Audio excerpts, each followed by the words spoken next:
What is going on, guys? Welcome to the Wednesday live stream. We got John, Sid, Mike G, Tony. What is going on, guys? Hopefully you guys are having a wonderful Wednesday, and I guess in the States, Turkey Day is coming up for you guys. So yeah, happy almost Thanksgiving / Wednesday. So today, random Q&A live stream. If you guys got any questions, fire them off at me. What's going on, Kevin? Sid, how's the tanks? The tanks, what's going on, Farm Frags? The tanks are doing pretty good. I've almost to beat the Battle of Heraldry in this one. I'm going to say there's like a few patches of it, but it's probably, I'm going to say 90% gone, which is good. So hopefully be back to a pretty clean, pristine, happy state fairly soon, which will be great. Diamond Reef, Farm Frags, Abe, hello from Texas. Junior, hello from Canada.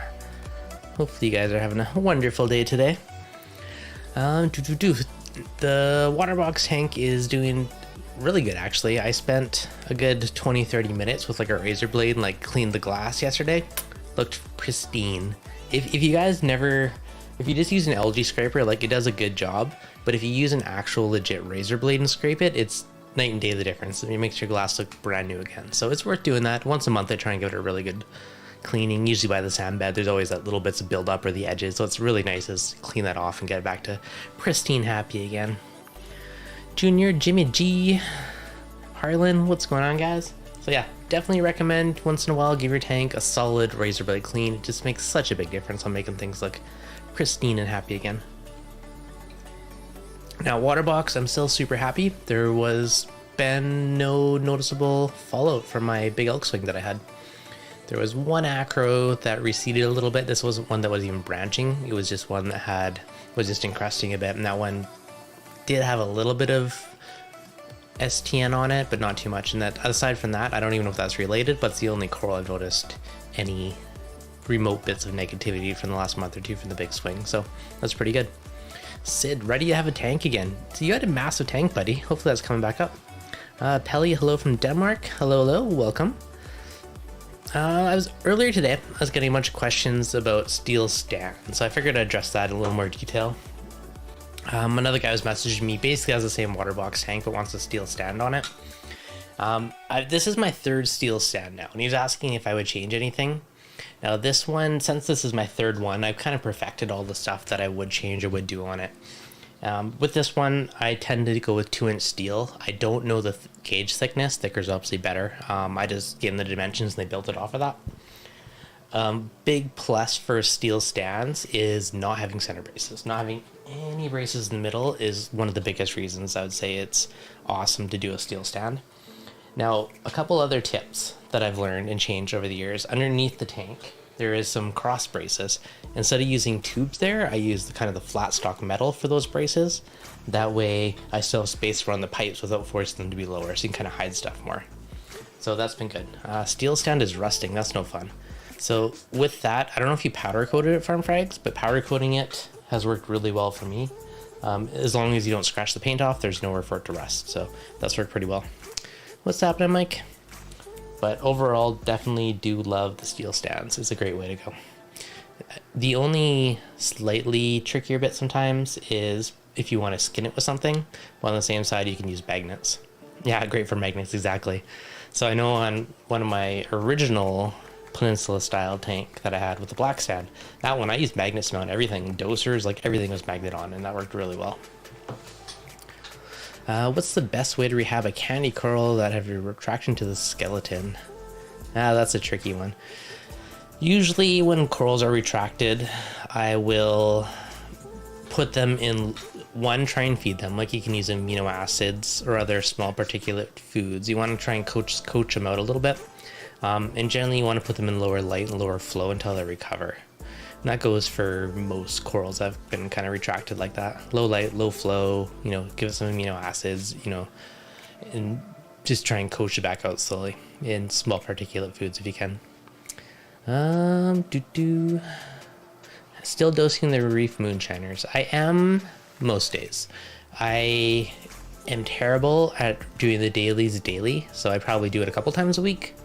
I should probably just go to weekly, to be honest. I did do ICP-TS on both tanks, and I kind of ran out of some of it. So it's like half corrected, but I still got to order up a few more things to get my tanks back to their happy zone. So I'm half doing it. I need to get back on the train on that though. And I'm doing it on 2 tanks now too, so I've been sucking through the trace cylinders a bit more, but hopefully get it back to happy. Powder coated. Yeah, I honestly haven't seen a powder coated stand rust, at least not the few that I've had.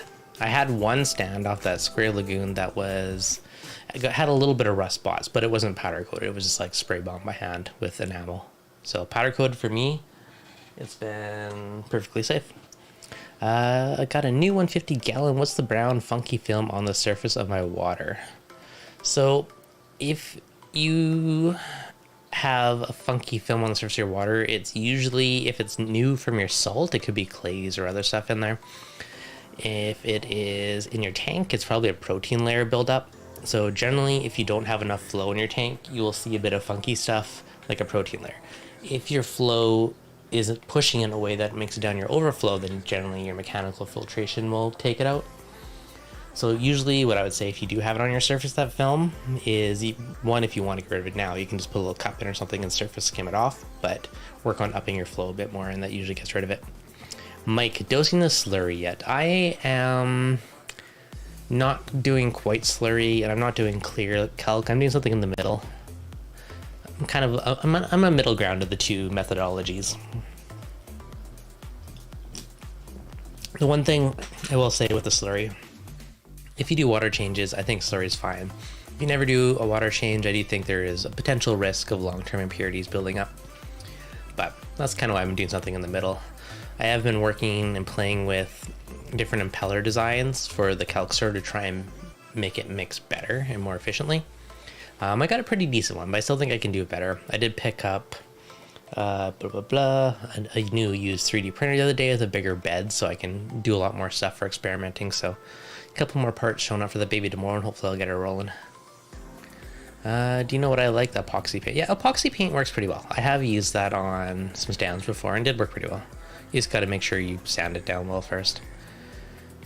Alex, I left my skimmer off for a week and noticed my pH going up to 8.3 when it was usually 7.8 to 8. What's going on there? That is a weird one. My guess is your skimmer is possibly, if you have really high CO2 in your atmosphere in your room, and that's what your skimmer is pulling in, it's possible your skimmer is injecting more CO2 laden air into your tank. That's the only logical explanation I can get from that one. What's going on, Mike? How you doing? Yeah, because normally skimmers will help lower the pH, but if you're sucking in high CO2 air, then that's the other one. Is there any bacteria in reef tanks that could cause corals to die in tanks like HLLE while making ORP really low? Red Devil, are you doing carbon dosing is my first question. I have no idea. There probably is some random ones, but I have seen some weird stuff when doing carbon dosing because that's going to supercharge whatever bacteria you have in your tank. Abe, 2 Radeon XR15 G6s or 130 for a 4-foot tank. I'm upgrading from Hydras to 32s. I would personally do 215s. You could get away with 130, but 215s you'll get slightly more even spread. So get 215s, space them a little bit, and I think you'll be good to go. What's going on, Mike Blizzard? So yeah, overall steel stands, definitely a fan. I'm still on the fence when we're going to put doors on this one, but I do kind of like the open concept of it. Another one I've been getting asked a lot lately is about ozone, and that's one thing I did a ton of videos on in the past, and for whatever reason it's getting a little popular again. But ozone is definitely, I think, is very beneficial in larger systems because it's basically like a free version of carbon to an extent.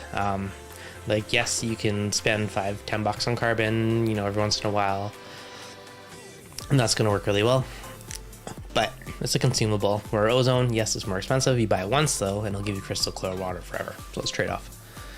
Mohammed, any updates on the recent video you did with the automatic frozen feeder? I have not been back to my buddy's house since we built it, but I ordered some stuff for him, so I'm sure I'll see him in the near future. But it worked well. He was out of town for a few weeks and 100% fed just by the frozen food feeder, so really happy with that. Revision 2, I might put the doser inside of the fridge and see how I can shorten the line coming out of it. So with the Versas, you can manually run them in reverse, but I don't think you can program to do it yet. I have submitted a request to have that added as a feature, so hopefully it comes eventually. But Red Devil, silica dosing, have you tried it? I have. When I was fighting chrysophytes, I think, or dinos, whatever it was at the time, I was dosing silicates via Brightwell Sponge XL, and that's a form of silicates. So I was dosing that when I was fighting off the nasties in my tank. So that's the only reason I've ever intentionally dosed silicates. So some types of dinos, it definitely works for that. Reef Sea Forever, hello.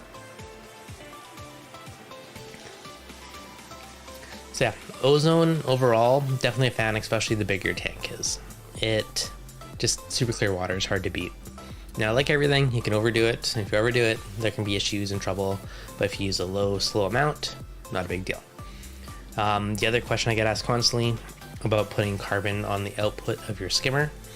My original one, I built a little ring out of acrylic that held carbon on top. Now I don't bother, but I also only run it when no one is around.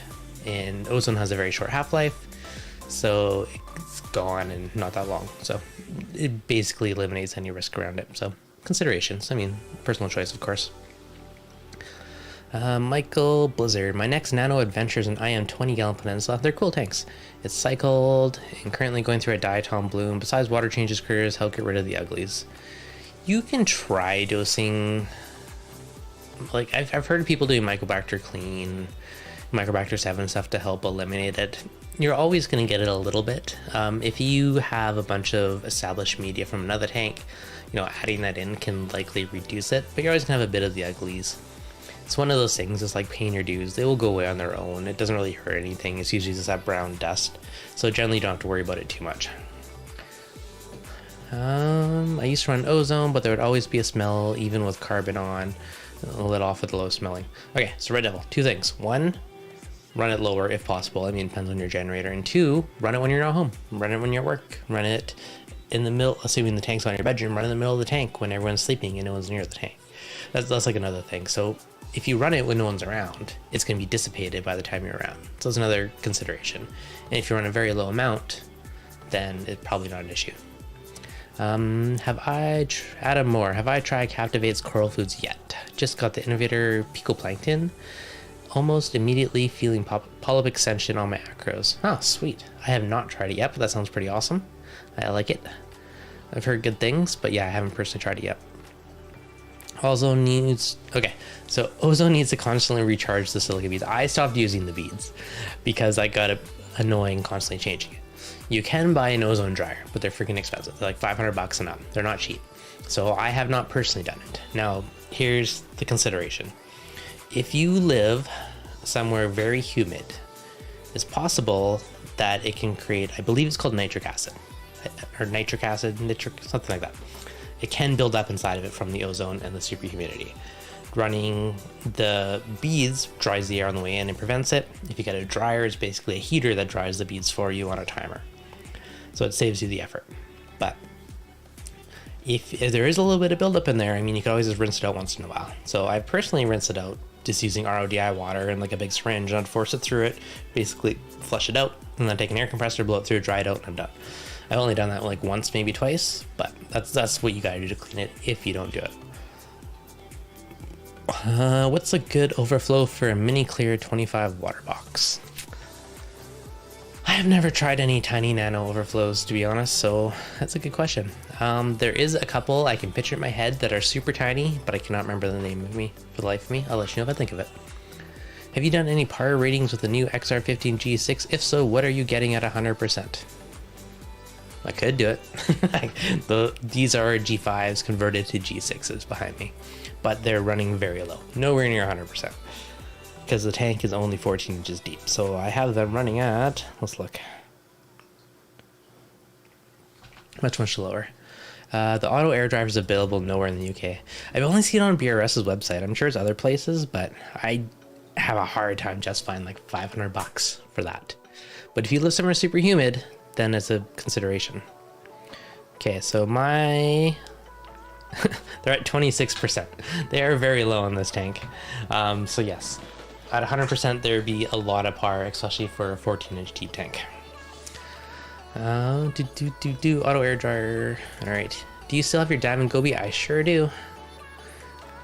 I got one for one of my tanks, and the Joker cleaned every morsel of sand in one day. The tank is called Cloudwater City. Okay, so Bert, when I first got the Diamond Goby, he was my same thing. For the first like week, I was like, what did I do? My tank was super cloudy because he's going through all that sand that hasn't been cleaned or dealt with in a long time. Now, I'm gonna say after about a week, we filtered through enough sand that it stopped being cloudy. So it was a consideration for the first little while, but it definitely got toned down after a bit. And then once he got through going over all that stuff, like the initial sand, then it was not even an issue anymore. The odd little poof, but nothing about the tank cloudy. My tank was nice and crystal clear again a few weeks later. But the first week or so, I definitely felt chill on that one. Reef Sea Forever, what is your next coral purchase? That's a good question. I'm trying to bribe Adam from Frag Garage for a couple. He hasn't given me a package yet, but there is... I was watching one of his tank tour videos from a little while ago, and there was 3 different acros he had that I wanted and a bunch of gonnies, so... Who knows if I'll get them, who knows what I can bribe him with to get them, but... My wish list. I'll see if I can find it. It's kind of at the point now where I'm out of space, so I'm super duper picky on what I add from now on. This tank I could obviously use a bunch more, it's still slowly growing in. But... Cherry Bomb Tenuous, Lemon Demon, Reef Raft USA Firecracker, and a bunch of gonnies. Those are the ones on my wish list from him. Is Dev reading 2 chats? You never know. You never know, man. If you run a CO2 scrubber and the outside air line to your skimmer, but then you add ozone, do you pull the outside scrubber into the air zone ozone generator? Okay. So Cody, that's basically what I did on the water box tank. And what I did is I put a T on it. So it's kind of pulling half outside air, half recirculating. And let me find a photo of it if I have one. I know I sent one to somebody recently. Let's see if it shows it.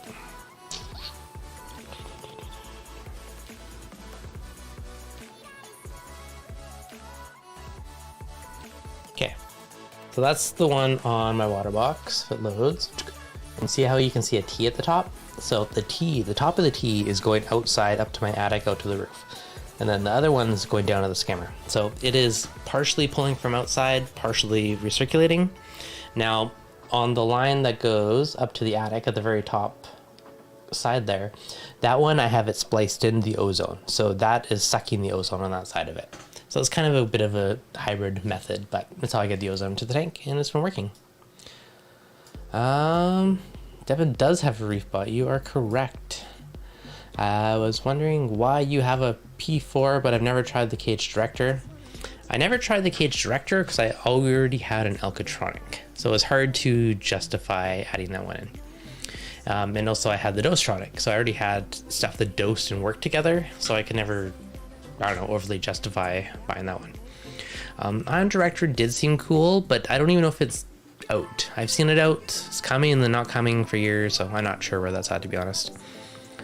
Aren't you running ozone and CO2 scrubber inline? Yeah, so that's how I did that one, Manny. Got some livestock. Yellow clown goby are irritating the coral. Should I put him in the quarantine? Yellow clown gobies are very known to nip at the polyps of acros. So that if you have a lot of acros, that's a consideration. If you have like a lot of acros, it's probably not an issue because he might bug the odd polyp, but he's not going to bug the whole thing. If your tank's full of tiny little frags, then he's probably going to annoy all the frags, and it's more of an issue. What do you think of the revised Hana Mag Egg? I've never used the I have the Hana Copper, Calcium, Alkalinity, Phosphates. I've never used the Magnesium one. I think I was planning half to quarter T. Yeah, so exactly. So that's what I kind of did it. So basically, as long as one of your suction lines is pulling air from your ozone generator to the skimmer's intake, then it's going to work out. You just got to make sure that you have that suction there. And because it's partially recirculating, partially want the fresh air, so it's a bit of a special blend. Makes the media last longer and helps the pH. Kind of what I was planning. Yep. What's going on, Reef and Chill? Yeah, so whether or not you should put your yellow clown goby into quarantine, that really just depends how much he's harassing your corals. I've had one time which was pretty good and hardly did anything. I had another one that was a terrorist, so it really just depends on if he's kind or a big punk? Yeah, so exactly, right? Reef sea forever. I have a yellow clown goby, never bothers any corals. Yeah. So you never test mag. You gotta test mag once in a while. You don't need to test it daily, but like once a month you should test your mag. Because it does creep down over time, and it's one of those things that's fine, all of a sudden it dips, right? Where are all the PO4 auto testers? Your options are the ReefBot and the Mastertronic. Those are the only ones I know of for that. Supposedly there was some other ones like the Xbada or something like that coming up. That's been coming up for years. I don't know if that's actually out yet. John, what's the best way to stop green chromas from killing each other? That's a good question. They do tend to dwindle over time in massive groups. I'm gonna say having enough fish and other stuff in there that it breaks up the aggression in there is fine, but I've never tried to keep a massive group, so I can't say for sure. I've had a couple in a tank, but never like massive groups. PO4 is such a pain. Yeah, auto testers, PO4 and nitrate are a huge plus in my mind. What's going on, Queen City Reefs and more? It's got a whole bunch of little frogs. Nice. A whole bunch. Speaking of frogs, since you're talking about it, I have tadpoles, which is kind of fun. That I had a bunch of eggs in my vivarium, and I pulled them out for fun. And now I have a bunch of tadpoles in here. So there's 3 in this one. I got 6 in another container. So I'm gonna have a bunch of little dart frog tadpoles soon. If you pay Devin lots of money, he'll come to your house and test PO4 for you daily. That would be better than real work. I like where you're going with that. But yeah, so the frogs are fun. I have a bunch of dart frogs. I should probably do a video on that one. It's been a few months since I've done one. But I do like them. I have a pretty sweet vivarium that's filling in quite nicely. So maybe I'll do a video on that in the next few weeks. But sneak peek. Freshly shot photo. So the vivarium is filling in quite nicely. One thing completely unrelated, but one thing I thought would be cool is doing like a paludarium style where it's like a reef tank in the bottom and like a rainforest above it. Could be really cool to do. It would be tricky, but it would be fun. So we'll see. Maybe one day I'll get crazy and try and do something like that, combining different realms. More fish breaks the line of sight, so you can also feed more often. Yeah, so feeding is a very good point. Reef sea forever. If you feed your tank well, there is much less aggression. If you're skimpy on the feeding because you're trying to like lower your nutrients, then I find the fish will definitely pick on each other more. There's more aggression. If they're hungry, they're just going to be more punks, right? They're going to steal each other's food. They're going to pick on each other. If everyone's, all fattened up and they're happy, and there's a lot less aggression, and I find the tank's just more peaceful. So that definitely goes a long way. That also goes for fish nipping on corals, like we were talking about with the yellow clown goby. If he's hungry, he's going to nip at stuff more often. Same with like hermit crabs. I see this one posted all the time. They're like, oh, my hermit crab's eating my corals. Usually it's because they're not fed enough. And if they're hungry, they're going to be opportunistic, right? So that goes for a lot of different things. Frags, not frogs. What a coincidence. Well, I got frags and frogs. We got it both. We got your bases covered around here. So yeah, definitely try feeding more and that can help. I wonder how nutritious tadpoles will be saltwater fish. Poor little froggies. But yeah, I don't know. It's kind of cool. A couple of those tadpoles are getting pretty big. So I'm kind of fun to see them turn into frogs. Devin, any plans to go to any shows in the future? I will definitely go to some next year. Next year I'm going to do a couple shows. This year I didn't because I just had a newborn baby and I didn't want to leave in the first little while. So hopefully next year I'm probably going to try and do 2 or 3 shows. I miss them. They're fun. I miss the Reef Geek hanging outs. Live streams is my mini fix in the meantime. What do you guys think? The question for the chat, what is your favorite show that you've been to? What would you recommend to? I know... Actually, before I say anything, I'm just curious to see what shows you guys had the most fun at. Congrats on the babies. Thank you. He's growing like a weed and big baby now. Like, I swear, like every day he's like, oh, that doesn't fit him anymore. It's crazy how fast they grow. My little reef. Now, speaking of babies, having a reef tank is magical for babies. The baby's like crying, upset. Take him to the reef tank, instantly stops and is happy. That alone is worth its weight in gold. Instant happy baby. So I love that part. Ohio Street, the old wraps. Reef Orlando, that's probably the one I've had the most fun at. I do like that one, but What's your next saltwater fish purchase? I honestly don't have anything really like on the wish list for fish. I'm pretty content with everything I have. If I add any more fish, like I don't think I'm gonna add anything else to my big tank just because it's pretty full and I'm probably overstocked already. If this tank, anything new I add is only gonna be smaller fish because I said that from the beginning. However, I already have a yellow tang and a copper band and my Menelaris is pretty big and there is a Tumini tang hiding in there somewhere, but anything else I just want to add little tiny fish and give it more of that scale. So whatever I get will be small. I wonder if it's possible to keep a cold water reef tank which houses cold water corals from places like the Atlantic Ocean. You sure can. If you want a cold water tank, generally you do want to have a chiller on it. You need to keep it under a certain thing. There's someone in my Facebook group, in the ReefDudes Saltwater Chat Facebook group, link in the description, join it. He posts, every month or two he posts updates on his cold water tank. I'm not sure if he's collects it from the ocean, but he has a cold water tank and it's kind of cool to see it. So if I lived by the ocean, I would completely do something like that because I think it'd be pretty cool. How didn't I have an algae outbreak? I sure did. So with this, I did a bit of manual removal. I did dose a bit of the Microbacter clean and whatever the other one is, it's similar. Anyways, whatever the similar one is. Did that. I added a couple urchins to it and it's been doing a fabulous job. Honestly, the urchins did probably 70% of it. I dosed those 2 bacteria blends for a week just to see what it would do. And I'm going to say it's about 90-95% gone. There's a few tufts in there, but it's not too bad. In Orlando, going to WWC on Friday. Oh, nice. Going for those Black Friday deals. I like it. You guys pick up anything fun for Black Friday? Do I have a lid on the tank? My water box, yes. This one, no. I am getting a custom lid made from it from Top Lids. I had it on my stream probably about a year ago. And they said they were going to make me a lid for it. I'm like, sweet, thank you guys, much appreciated. So I don't have it yet, but I asked for a bunch of stuff they didn't have, like black mesh and different things. So I've been sourcing all those stuff to make the custom lid for me. So eventually I will have one. Thankfully, no one's jumped out, which has been good. Kevin Johnson, how many tangs do you have in your 6-foot tank? I believe I have 6. I have 3 yellow tangs. I have a Red Sea sailfin. I have a purple tang, and I have a hippo tang. I think that's everybody. I have to glue my frags down. I need urchins. Urchins are honestly probably one of the best hairy algae eaters out there. If I always go for the pincushion tuxedo ones. There's the long spines, but I find they get too big. With the pincushion ones, I will literally place him on a rock, and the next day that rock looks like phenomenal.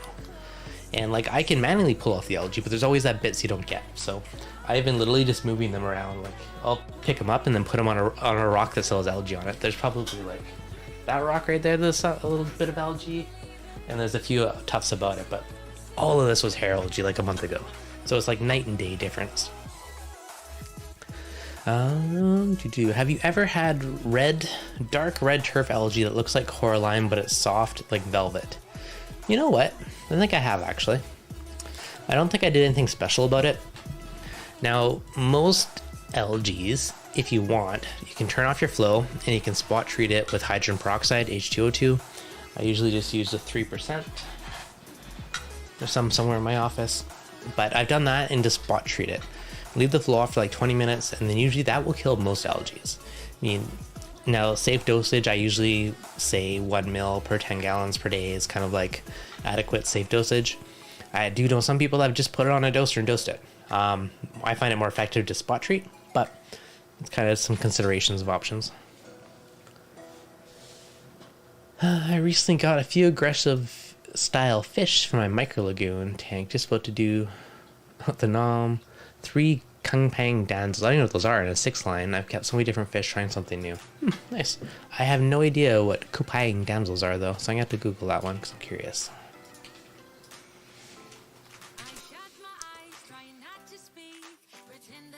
Didn't copy properly. I'll look those up later. What coral is your kryptonite you can't grow? It used to be Red Planet. I've bought that frag like 5-6 times over the years, and every time it would die and bite the dust. I have now that is growing, and I think actually last week's live stream, I think that might have been what I used on the thumbnail, but it worked. or it didn't work. It grew finally after so many tries. Now it's done absolutely nothing but slowly encrust. It's finally starting to put up little nub branches, so there's hope. But that was my kryptonite for honestly the last like 5 years, and finally 5 or 6 frags later it's finally starting to grow. So that was my kryptonite.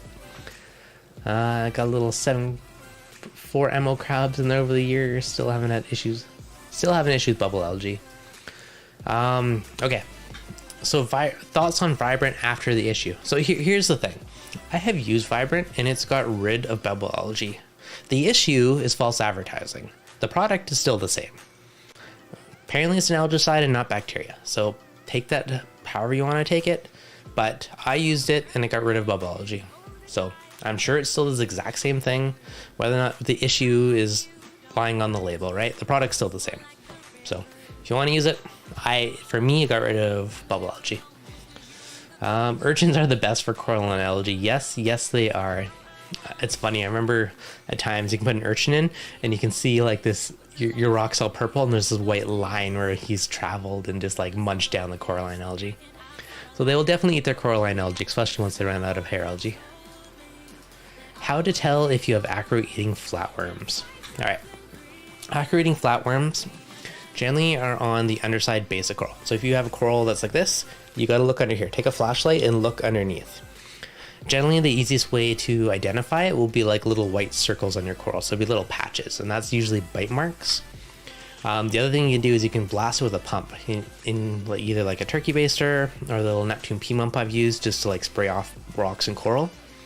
And you might see it come off. If you do that, your fish potentially eat them. If you have wrasses, perfect, happy. But do that first and then look under your tank with a flashlight from the base of the coral. Like look up underneath here and look for those little white circle patches.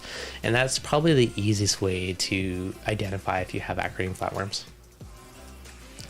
Farm frags, fluconazole takes out red brush algae. Fluconazole it can work on hair algae as well and many other algae. Generally I find to do that, I have personally done it at a 2 or 3 times dose. And then it worked on hair algae. What's going on, John Wright?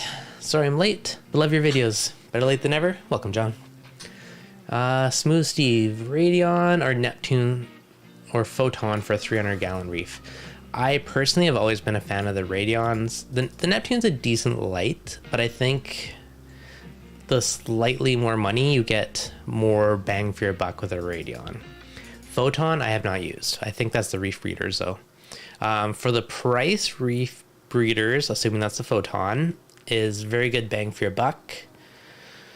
Neptune, I mean, if you're obsessed with having apex control, Neptune's your option there. Radions, I feel you get more spread and more control in a smaller package, which I like.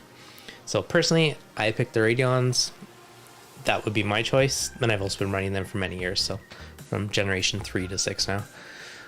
Do you have any of those Polyp Lab ceramic plates in your sump? I do actually. I got a couple of them way back when, and I used them to start seeding this tank. And they are under my filter roller, I believe, or between the baffles, one of the two.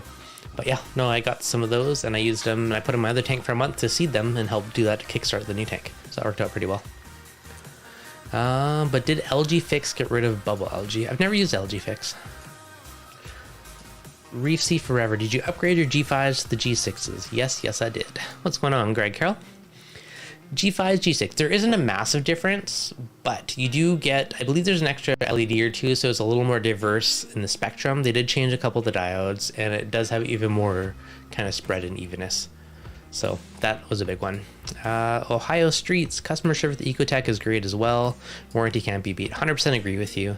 Anytime I've had any issues with any of the stuff they sell, which is like AI or Radions or pumps or Nios, any of those, they've been like fantastic. It's like, oh, that power supply died, they shipped me a new one right away. Like they've been amazing. So that definitely goes a long way. Reef and Reptile, personally, he thinks his Neptunes has the best spread. I still think the Radions do, but I know you're running the Skies on your tank. I did have a Sky for a week. I don't own one. A buddy bought one for his tank. He let me borrow it for a week to play with and do some content on it. So I have about a week's worth of experience. Kenneth Philippe, I used ChemiPure with an air filter and it worked like magic. Nice. They should come further out to graze.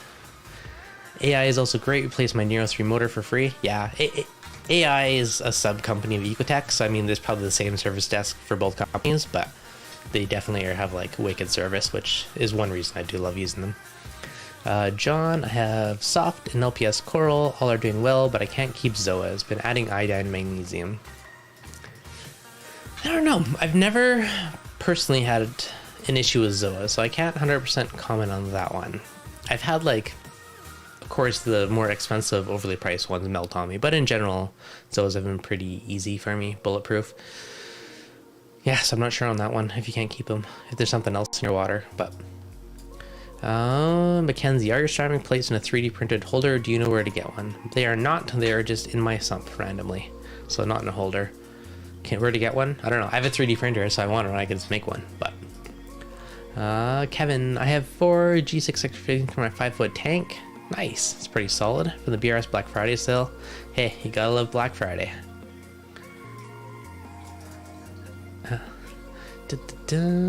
Producer Reef Telegram said the G6s aren't as powerful compared to other lights in terms of punch, but gives you way more. Okay, so what are your thoughts on that? They are as powerful, but they're redirecting the light, so this is a consideration. The G6s have extremely wide spread. So if you take all of your energy and you put it down into a 30-degree cone, you're gonna have 3 times the power. If you take your 30-degree and put it to 90 degrees, you're gonna have 3 times the spread, but only a third of the power at that. So they still have the energy, but they're just spreading it out.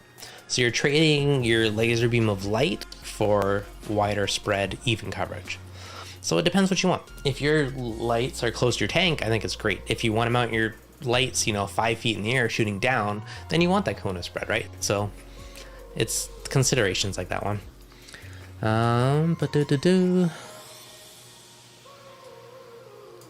Would you recommend the Vascalis reactor? I would. I do have it. I do like it. I think it's one of the better ones overall.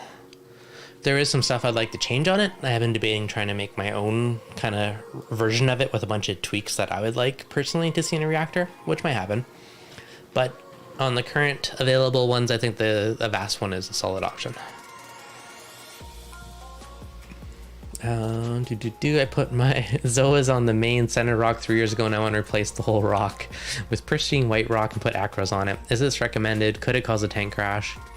Assuming you have more than one rock in your tank, I'm sure it's not bad, because I'm sure your one rock is, what, a quarter of your rock or a fifth of it. If you are concerned, you have space in your sump, you could always just move your Zoa rock you want to remove into your sump, put your new rock in, let it establish, and pull that rock out later. So that's always a consideration. If it's your only rock, I mean, you're removing a lot of bacteria. If you have a ton of rock, it might be negligible. So I'm going to say it depends. Having a fun bacteria bloom in the tank, yay. It's been around 1 month. Ooh, that's a long bacteria bloom. Literally can't see anything in the tank. What to do? Please help. Okay. Bacteria bloom. You can skim the heck out of it. So if you wet skim and pull it out that way, it will work. If you have a UV sterilizer, you can use UV to kill off a lot of the bacteria, which will also work. I don't know how well this will work, but you could do the power filter style where you put a bunch of filter floss on a little pump and use that to filter it out through your water, basically capture it. But UV would be the quickest way, or you can try doing a massive water change. But if you're doing carbon dosing or anything that would be feeding it, I'd definitely stop doing that because you got way too much bacteria in there. How did you beat the chrysophytes? Chrysophytes was a pain in the butt to beat. I'm pretty sure I did a video on it, but I think I used, what did I use? I think I had UV, I think I had ozone, I think I did peroxide dosing. I may or may not have dosed silicates at the time. I felt like I might have done like Razor Clean or one of those as well. You have to go back and check my video. It was a bugger to beat though. I literally threw the kitchen sink at it trying to beat it, and I eventually got past it, but it was a bugger for a while. Mad Dodge, what is your current ozone setup? Is there a video? There probably is a video. This tank has my very super old school China ozone thing, Weir Pro I believe it is, running at a very low amount for a couple hours a night. And my water box has the Ozotech, like the fancier one. Same thing, runs a couple hours per night, and that one's running at around 4, I believe. And those have been working pretty well. and I've been using that for quite a while now.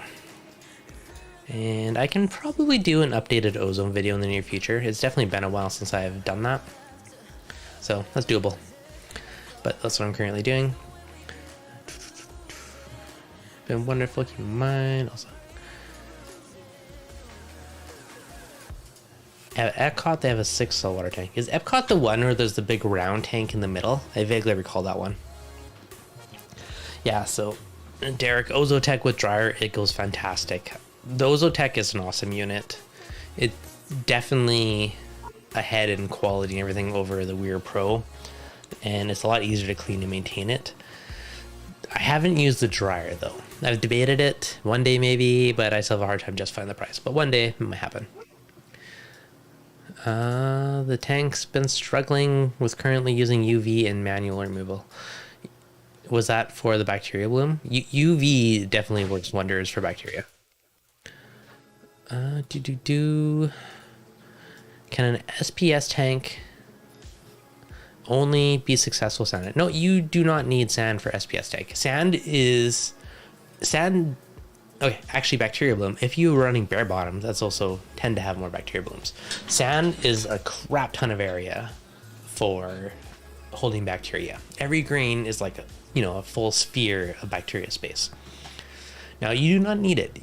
Lots of people run bare bottom. Sand partially does help you in the beginning with bacteria and keeping it established and more stable, but it is also for it does help with stability. It does help with bacteria, especially on your tank, but you don't need it. I like it because aesthetically, I think it's more pleasing. It looks more natural. I like the look of sand. So as much as I would love bare bottom and crazy flow, I like having sand. I think it looks better. Is the Ozotech connected to media? Do you regenerate them with the dryer? Okay, so I don't know if Ozotech is the brand of the dryer, but the ones I looked at, it is basically the same thing where it uses the silica gel, but it has a heater, like a tiny oven. It's basically a tiny oven, and it turns on and re-dries out the beads for you. So it's like a tiny oven. It saves you taking those beads, putting them in the oven, do it yourself. It's basically a little machine that does that for you and does that over and over again. So I don't think, if you are somewhere super humid, you should have a dryer. If you're not super humid, I think you can get away without one and just a little bit of maintenance once in a while. The clown goat, it's hard to catch him totally messing with Max. I had a damsel in my tank that was the biggest punk. Anytime I went near my one little island, my little overhang with all the zoas and stuff on it, he would attack me. It took me like a week to catch that guy. It was such a bugger to catch him. Farm frags. Best way to kill brown claw polyps with leather and snails in the tank. Calc paste, man. Calc paste kills almost anything. You can't really do the super high magnesium and other stuff because it's gonna hurt your inverts. Honestly, I would just do calc paste or use like F-Aptage or something like that on it. Reef with me. I'd say the rock I want to replace about a quarter of my rock. Some doesn't have the space though, unfortunately. If you remove a quarter of your rock, you might have a mini cycle, you might get some diatoms, but it's not going to crash your tank. But you'll probably see a little bit of follow, but I don't think it'll be major, is my guess.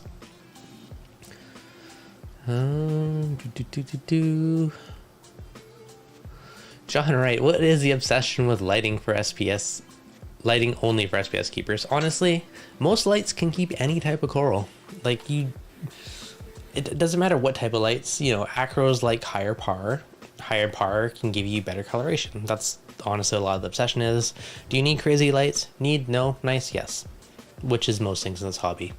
Do I need most stuff on this tank? Nope. It's nice to have. Sure is.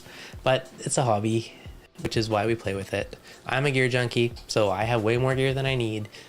Case in point, I have ridiculous amounts of auto testers on this tank. But do I need it? No. Does it save me effort in testing? Sure does. I have an air dryer and use it for my compressor. That's probably the silica bead style ones. I'm not sure you ever spoke about you on your stream. How does your wife like reefing? I thought about doing a video with her in the other side of reefing. She likes the reef tank. She doesn't care about hearing about it 24/7, which I've gotten better at. But she likes it, but I don't think she overly cares. She knows it's my hobby, not hers, but she likes looking at it.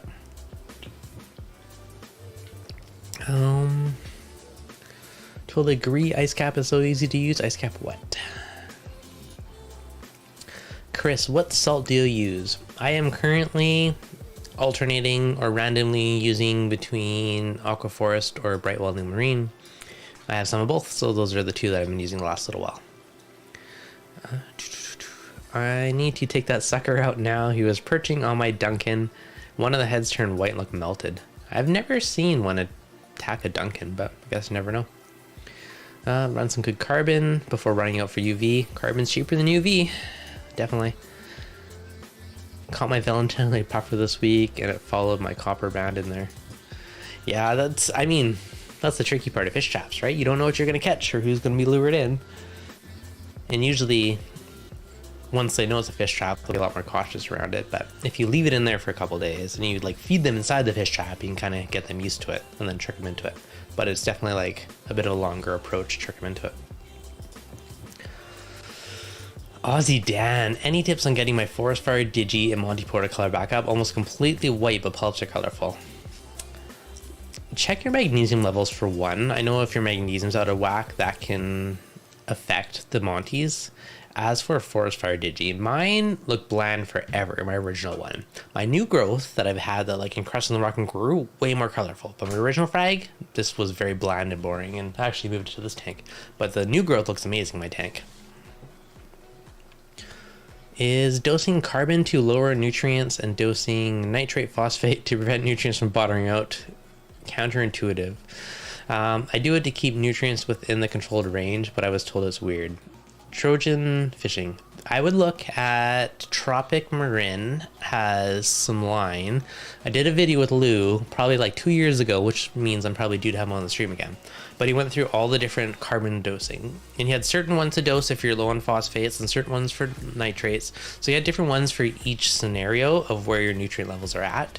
I would honestly look at those because it was a pretty solid system in dosing different bacteria depending on where your tank's at, so you don't have to necessarily counter dose each other to keep that balance going. Harlan, wanting to upgrade to a 3 or 4 foot aquarium. Thoughts on tank brands? Red Sea versus Waterbox. I've owned a Red Sea Nano and it was a great tank. I've owned Waterbox and love the tank. I honestly think they're both good choices. I did see some of the issues with seams on the really big Red Sea tanks. I'm sure it's fixed by now. I haven't seen or heard anything about it for a while. But I've used both brands and been happy with both in my experience. So I think what's the better deal? What can you get locally? On that side of the tank, I think we'll be fine with either one. When was the last water change you did? Are you still killing the moonshiners method? I did a water change probably a month ago, maybe. Actually, I did it when I had my massive elk swing. I did a 50-60 gallon water change to help knock my elk back down from insane levels, something half normal. So that was like a month or 6 weeks ago, roughly. That's when I did a massive water change. So that was my last one. I have the Nihilus fish trap. It was a total fail. Is that the one with like the bubble on the glass and it floats up? I've been interested in that one, so I've been curious to see that one.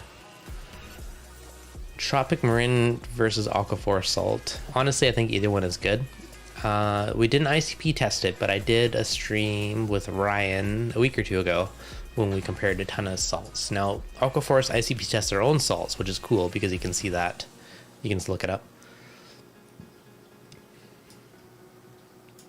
DD Reef Pro. I've not seen those tanks. I'll look those up. Consider Innovative Marine. In the 3 to 4 foot tank, Innovative Marine also makes nice tanks. I'm with you, Greg. I have had Innovative Marine tanks in the past as well. Also nice tanks. So it depends. Like, any tips for getting rid of the tough red turf algae? I've never been really guess along the green hair. Jumbo, for that, honestly, I would kill your flow. I would take a syringe full of hydrogen peroxide and spot treat it, and just do that daily for a week or so, and I bet you it will kill it. That's what I'd personally do for the turf style algae. I did an impulse buy on the 25 water box money. I was tempted to get a small tank, but then I held back with the sales. I was tempted. Your chosen salt. I don't have 100% solid chosen salt brand. I've used many salts. People constantly ask, how do I change salts? just do a water change with the new salt. It doesn't matter if you are dosing your tank. You can pick whatever salt you want. It's going to be fine. If you are not doing, if you don't dose, you rely on your salt to replace all of your dosing, then pick a salt that matches your parameters. Currently, I'm using either Brightwell New Marine or the Aquaforest salt. I have both. Honestly, I use them interchangeably. I can't say there's like a massive one's amazing, the other's not. All salts are going to work. You can use Instant Ocean, you can use whatever you want for salt. But pick one that is relatively close to where you keep your tank. The biggest difference in some of the salts, like some of the more expensive ones, they mix cleaner. Your bin doesn't get as mucky. Like, it's nice to have things, but any of them are going to work. John, I have 2 Inkbird controllers for my tank. Both have had to be calibrated 3 to 4 times this month. Thinking again the D&D one. I have an Inkbird controller. I don't think I've ever calibrated from the beginning, and it was pretty spot on. I do have the Apex on the tank as well, so I had it acting as a backup, but it's never really had to. So the calibration stayed pretty dang good for me, and at least the one I had. The one I had 2 temperature probes on it. I did recently swap it out. On BRS had the Ranco style ones. I think they're like Aqualogic was the brand name, but they're the Ranco industrial style ones. They had that on clearance. I actually picked one up, and that's what I have on this tank now. And I just put a little splitter on it. It's running the 2 titanium heaters.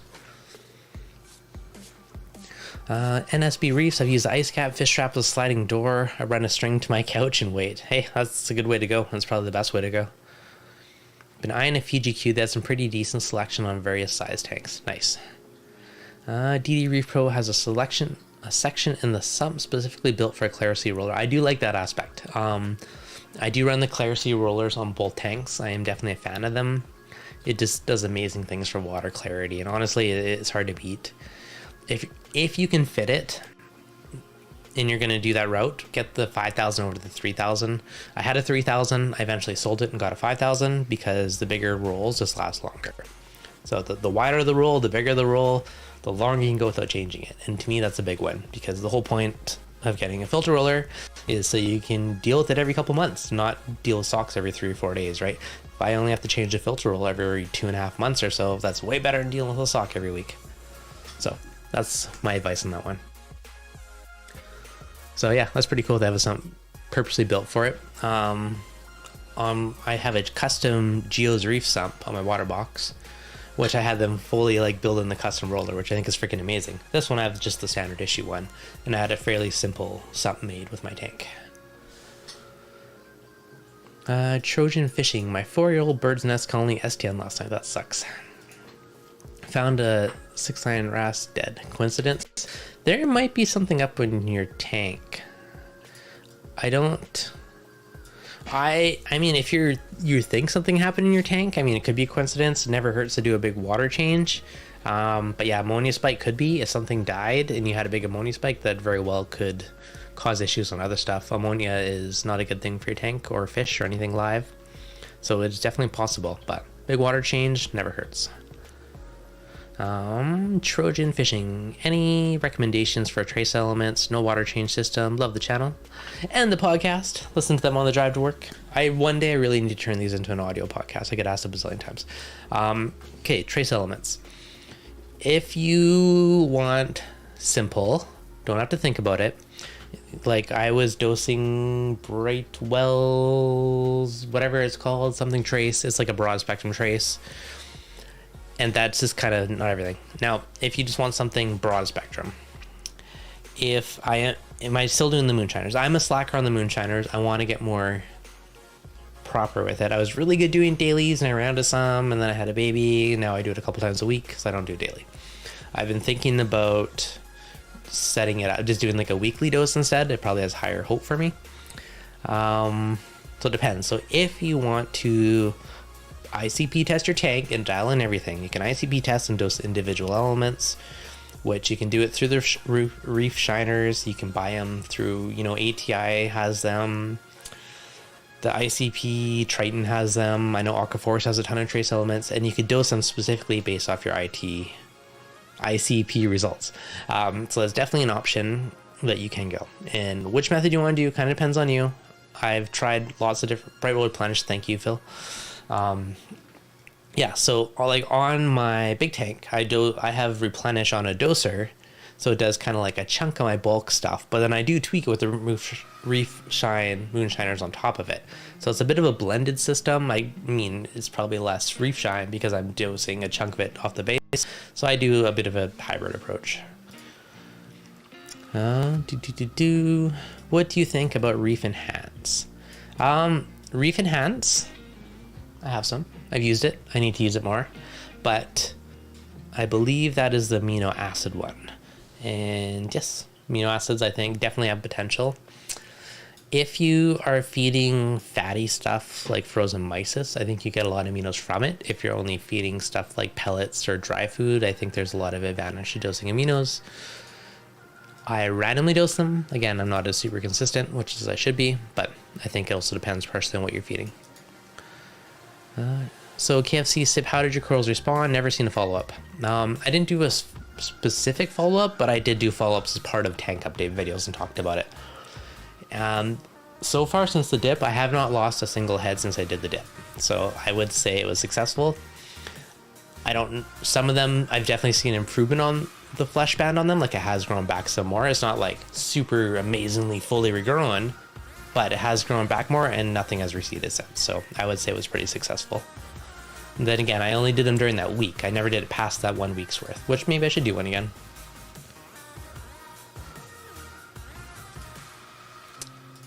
I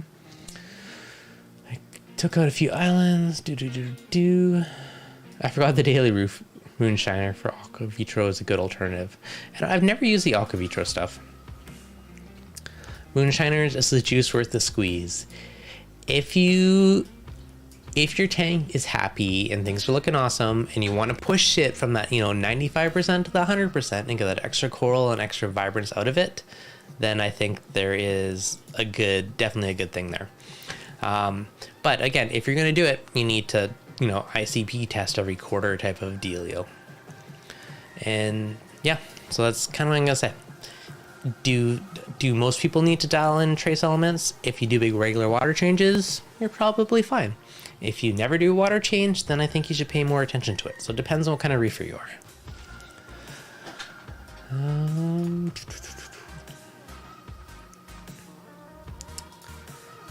Dun dun. All right, Burgess, time out for you. He's very persistent. I've been doing 1 drop per 100 gallons. What was that one of, Reefer? He's not winning anymore. It's gone.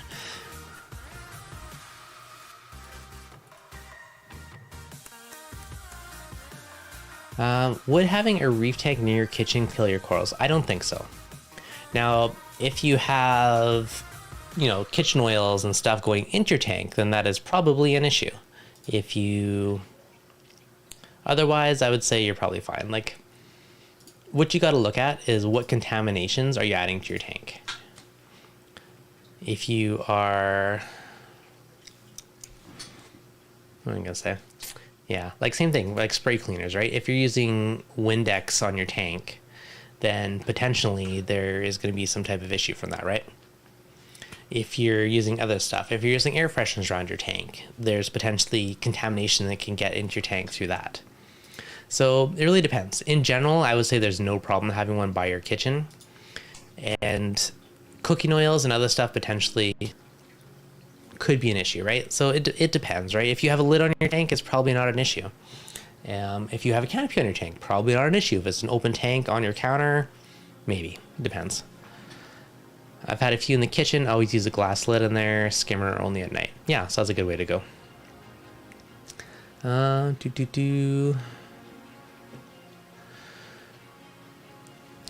I'm cynical about the ICP test, but you may want to buy their products. I have personally used the ATI ICP tests. I think they work, one of the better ones. I like that they test your RDI water as well. So, depends. But honestly, whatever one you use, I would say make sure you do it with... This guy is very persistent. But whatever ICP test you use, stick to the same one, right? You don't want to jump from different brands, because it could potentially go from, you do an ICP test, you get it back, you do a different brand next time, and the machines might be calibrated a little bit differently each time.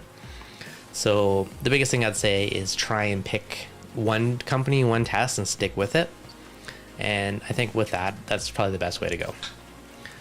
But now, whether or not you're doing ICP tests, like, this is one I get asked all the time, is it worth doing? If you do a big water change, like, you can buy a bucket of salt for probably the same price as an ICP test and just do a big water change, and it's gonna deal with whatever your issues are, right?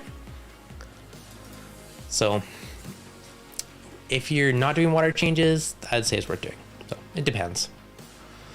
Guy is so persistent. How many accounts do you have? Well, at least, you know, the account's popular when you get trolls. So cheers to that.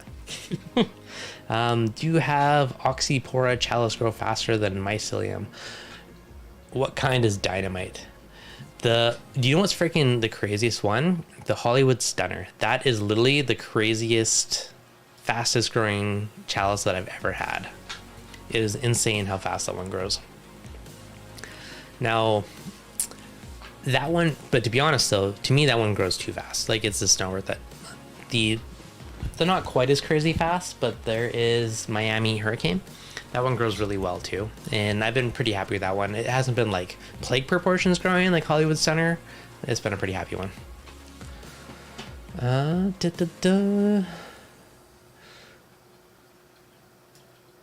Yeah, get him, Derek. Please help me with the bacteria bloom. Okay, for bacteria bloom, honestly, I would probably do a big water change.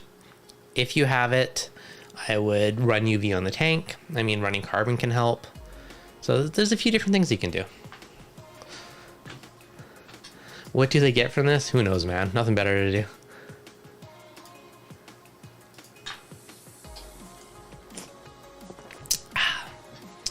Dun, dun.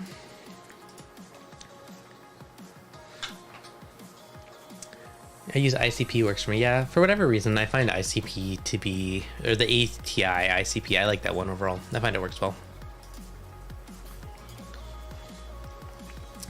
Dun, dun, dun, dun. All right, guys, what else do you want to know? What else you got for your questions? Dun, dun, dun. So ozone steel stands. Water changes is more expensive than trace elements. So this is the question, right? If you are doing crazy amounts of water changes, you don't have to worry about trace elements, right? If you never do a water change, you have to add trace elements. And these are the considerations. If you're dosing trace elements, you should be doing ICP tests. So you got to look at it as ICP testing plus trace elements versus water changes, right? So those are the two kind of considerations. Now, which route you want to go, personal preference, right? I don't do weekly water changes like I used to. If I had a nano tank, honestly, I would probably just do regular water changes. On a large tank, I would do a bit of a mix on the two of those. Like, I'll still do I'll try and do a big water change every like 4 months or so. You know, do like a 50-gallon water change or something, just a little bit of a reset. You know, if there is anything toxic or bad building up in your tank, it's going to help remove it. It's going to dilute it. If you are lacking something, right, it might replenish it. So it's hard to say. And I don't know, there are two schools of thought. They can both work. It's really personal preference. What is the most accurate method of testing salinity? Just bought this refractometer in the States because it's available in Australia. So if you want, okay, what I use and most accurate are two different things. I tend to use the Hana one. It's quick and easy. If you want the most accurate one, I think it's Tropic Marin. They make the bobber one. I have one somewhere. It is not a hydrometer. It's the floating one. It's like a big glass thing and it floats and bobs around the water. That is the most accurate. But you need something to put it in, or you can put in your tank, turn the flow off, and wait for it to cease. So that is hands down the most accurate, but it's a little bit more of a pain to use. Or this one I use quite frequently because it's quick and easy. Saltwater Park Reef Man, just ordered a microscope to check what the heck I got growing in my peak reef. Do you use a scope and what brand? I do have a microscope. I have an Amscope and Amscope. I don't remember what the model is. I can look that up later for you, but it works quite well. I did get one with a trinocular scope so I could put my camera on it and take photos. So it is super fascinating to take a drop of water, take something, put it in the microscope and see what is in your tank. I mean, I'll probably do that on a future live stream for fun. And yeah, I think it will be good. Could be like a fun stream, just random stuff with a microscope. Now, the thing is, I'm not like quite pro enough to know what everything is, but I still find it fascinating to look at it and check everything out. So we'll probably do that at some point. Just so microscopes are definitely fun. Definitely agree. What are cheap corals why are cheap corals always the hardest? You know, I thought that about digis for the longest time. Like forest fire digi, like there's certain ones that, I don't know, they just be oddly tricky. Do you think it's possible to overfeed LPS? Yes, it is. I'm thinking about locking up my shrimp in the sump. I feel like it hurts my acans on it looking. They can definitely be a punk. I generally will feed the fish before I will feed the corals because they can steal food from the corals and it will definitely annoy them. Someone send money to me. Thanks, Ryan Frags. Yeah. Cheap corals are the hardest because they grow fast, get propagated, just doesn't mean you can sell cheaper. Yeah, basically, if something is cheap, it's probably because it grows like a weed, and that's your consideration, right? If it's, you know, free or cheap, it's going to grow fast, and that's just a good way to consider it. Are you still trying to be Bergias? I'm not. I did for a while, and I ran out of Aptasia, and that was honestly the hardest part. Now, if I had more Aptasia, I probably would have kept breeding them, but it just became too hard to keep up with Aptasia. Honestly, I would need like a really big tank full of Aptasia to sustain breeding them. That's kind of how it came after a while. So, but it was fun for a while. I'll probably do it again at some point, but I'd need a lot of Aptasia to justify it. But it was kind of fun. But they're super easy to breed as long as you can keep up that Aptasia. If you have any Hollywood chalice trags you want to trade, let me know. If you have Mr. Bulger's Fund. Thanks for the Mr. Bulger's Fund. Bi-weekly water change and multiple socks filters. Change socks twice a week to clean them. Turn them inside out. Turn them and power them with the hose. I used to take the socks. I would spray them off with a hose. And I would throw them in like a 5-gallon bucket. When the bucket was full, I'd throw them in the washer with bleach. Now, filter roller, it is nice on to throw stinky socks in your washer and do that because I usually run a second load with nothing in it with bleach, just make sure there's no sock stuff left in there. But buy like water change, buy multiple socks. Yeah, so I mean there's really a lot of different ways to do it. Reef and Reptile Automation, thanks for the Mr. Bulger's Fund. Woohoo! Mighty canned. That guy is very persistent, but thank you for inspiring super chats. I appreciate that. Doing your part. But yeah, if anyone's in BC who wants to trade corals, let me know. I am down for new stuff I don't have. It's always fun.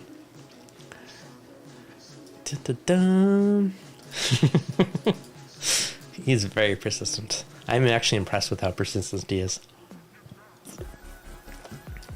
On the auto tester side, that will be the next bit of fun. This feels slightly ridiculous, but I have the Alcatronic, the Cage Keeper, plus the Mastertronic, the Reef Bot. It's like the most overkill hardcoreness of auto testers being tested on this tank.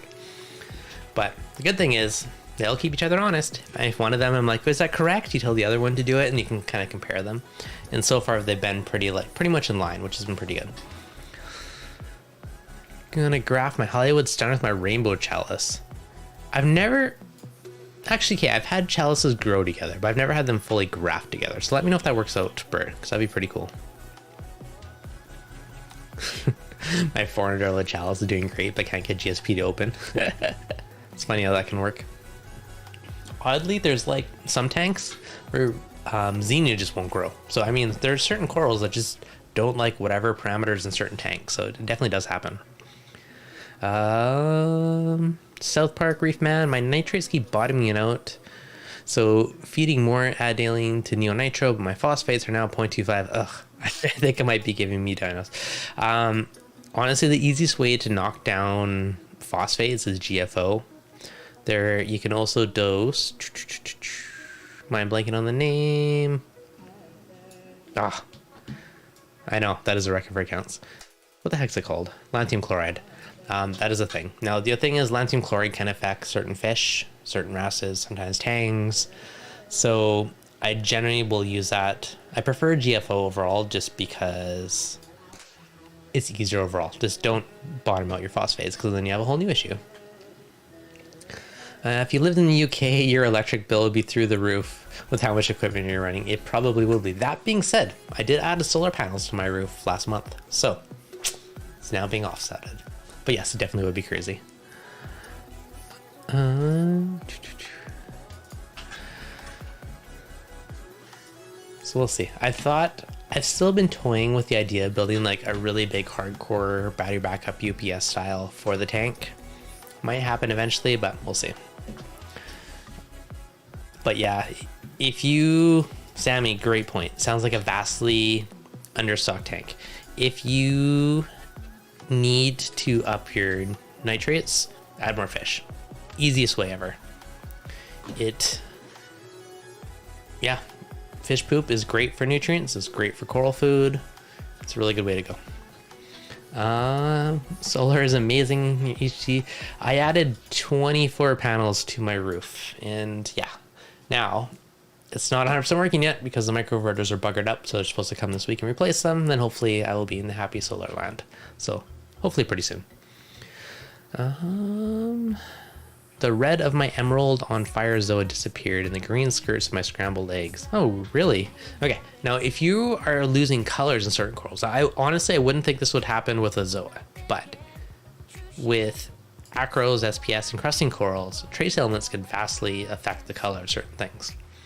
So it is possible that you could be very depleted or in excess of a trace element, which would be interesting to find out, Aussie Down. Yeah, I don't know. I've never fully grafted them, but I think it'd be pretty cool.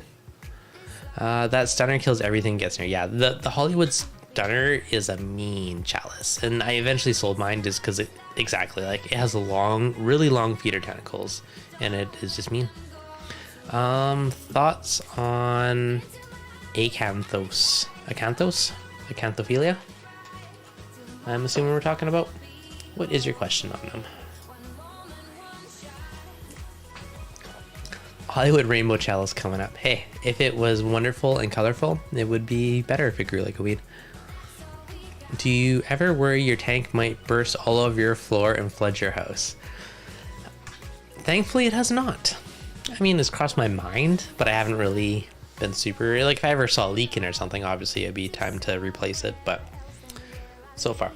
That being said, I did have a tank crack once. Thankfully, it was only 24 gallons, but that was still a nightmare.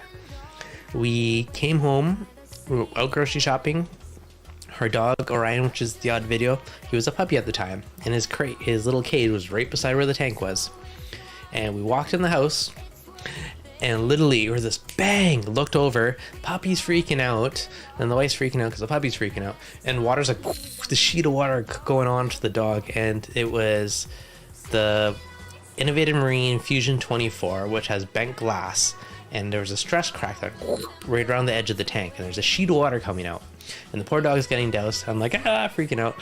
So I think I got some laundry baskets and buckets. I'm trying to catch the water coming out, and I got duct tape. I'm like taping up the tank to slow down the leak, and I got all the livestock and stuff, coral stuff out in the laundry baskets. Anyways, it sucked.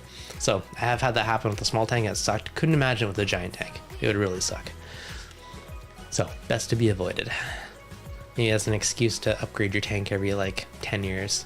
Preventative. Sammy D, Apex worth your weight in gold if you add the Trident dose. So I did that on my water box, and it does my tweaking of my dosing on top of it. So it dosed 80 millish a day on top of my calc and my calcium reactor, and I just fine tune the parameters a bit. And it's been working pretty well. I'm pretty happy with it. Gonna start using BRS kalkwasser, got a Bluetooth Kimura, single doser, pH temp monitor. What advice do you have? If you are dosing, I don't know what the BRS kalkwater, I don't know what you're using for a calc reactor, but I am a big fan of a calc reactor where you feed your RODI water through the reactor and dose that with a continuously pump. It keeps it super consistent and predictable, and I think that's the best way to go. 24 gallons of a lot of water on the floor. Yes, it was. Ryan Felt, what do you like better, the Mastertronic or ReefBot Lab? Honestly, it's too soon to say. I've had the Mastertronic and been using it for a couple years now. I've been very happy with it, and it's been solid, reliable. ReefBot Lab I've only had for 2 weeks, so it's hard to say long term on that one. But Mastertronic has been solid for me. ReefBot Lab, so far so good, 2 weeks in. But yeah, it's really soon to say on that one. That's why I won't buy a Bowfront. Yeah, as much as curved glass is cool, I wouldn't do it again just because of that now. It's scarred me. Beth message for lowering high nitrates. What actually worked really well for me was NitroGuard, it was called. It was a form of carb dosing. It was like these little crystal-y things I put in my sump, and I put it on top of an air stone. And it took about a month or two, but I took my nitrates down from 60 down to like 8. And it was like a nice gradual drop, and it worked very well.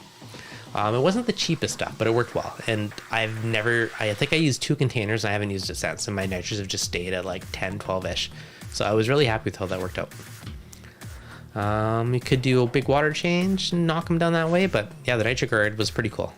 Pretty cool products. I would recommend that one if you want to tone them down. 3 to 4 weeks ago, I was getting ready to step in bed. Stepped in water, sucked. 50 gallons, gave up 30 years. Dang, that sucks, Phil. 30 years, though, is a solid run for a tank. Like, I'm impressed that you had the same tank running for 30 years. Like, that is pretty solid. I don't know. I'm going to do, like, the 10-year plan. If my tank is still up and running 10 years, like, find an excuse to upgrade it. Busted a 40-gallon freshwater when I was a kid wrestling with my brother. Oh, that sucks. Dang. Bowfront's aquarium with a curved panel? Yes, it is. John Wright, lots of reefers selling their tanks in the UK because of electrical prices. Is it the same up there? It's not bad here. I think we paid just shy of 14 cents a kilowatt hour, so it's not terrible. It's not like California someplace where they're paying like 30 or 40 cents. That being said, I just put a ton of solar on my roof, so hopefully that's going to put a big dent in my electrical bill. I thought about completely trying to make a tank run off solar, which might happen one day, but it is still definitely a good chunk of power to run the tanks. First Reef, 29 gallon seems bust. That sucks. That does suck. Raul, don't you have a light bar with your radions on your frag tank at one point? Yes, I did. So this mount here is the Ecotech one. So it's like the rail mount and then the 2 single arm mounts, which is there. So this is the Ecotech bar. I did have a floating light bar up before, and then one day I decided to try out the Reef Brights, but it was like too much weight for my floating bar and it was sagging too much, so then I swapped to the Ecotech bar. And then my other tank on the water box, I have my floating light bar. So I still have that bar, but this one works better for now with the extra weight on it. Right when I set up my tank, price of electricity in my area. Yeah, that sucks. All these comments on tanks person scare me. I've only had it happen once, and I've had a lot of tanks over the years. I don't think it's very common. I would be hesitant to buy a used tank now for a big tank. A smaller tank, I'm gonna say like 60 gallons or less, I wouldn't care, but if you're doing a big tank, I think I'd want a new one from now on. And even now, like, my tank's, 3 years old? If it hits 10 years, I'm gonna find an excuse to upgrade it. And it's gonna suck. Like, I know one day the wife wants to change the floors, and if we do that, an excuse to sneak in an upgrade. But yeah, 30 years, Phil. I am honestly impressed. That's like a long run for a tank. That's pretty good. Do you have batteries for storing energy for your solar panels? My main system, no. I have it grid tied. Those are for the 24 panels on my roof. I do have a separate system though, which I have 4 100 panels on the side of the house, which I have shown in a previous video, that go to batteries. It runs my landscape lights. Now I also ran a wire through my attic down to the tank, and that runs my MP60s. So the MP60s on my water box are on solar backup, so they could run for days. This tank, I just have the Ecotech battery backup to run it. But I have been debating buying a ton of lithium iron phosphate batteries and building my own battery pack and making like a really big battery backup that could run the tank for like a day or two, which I thought would be really cool. But again, that's a couple grand in batteries and it's a really big project, so we'll see. I don't know. I can't quite justify right now, but I might do it eventually because I think it'd be really cool.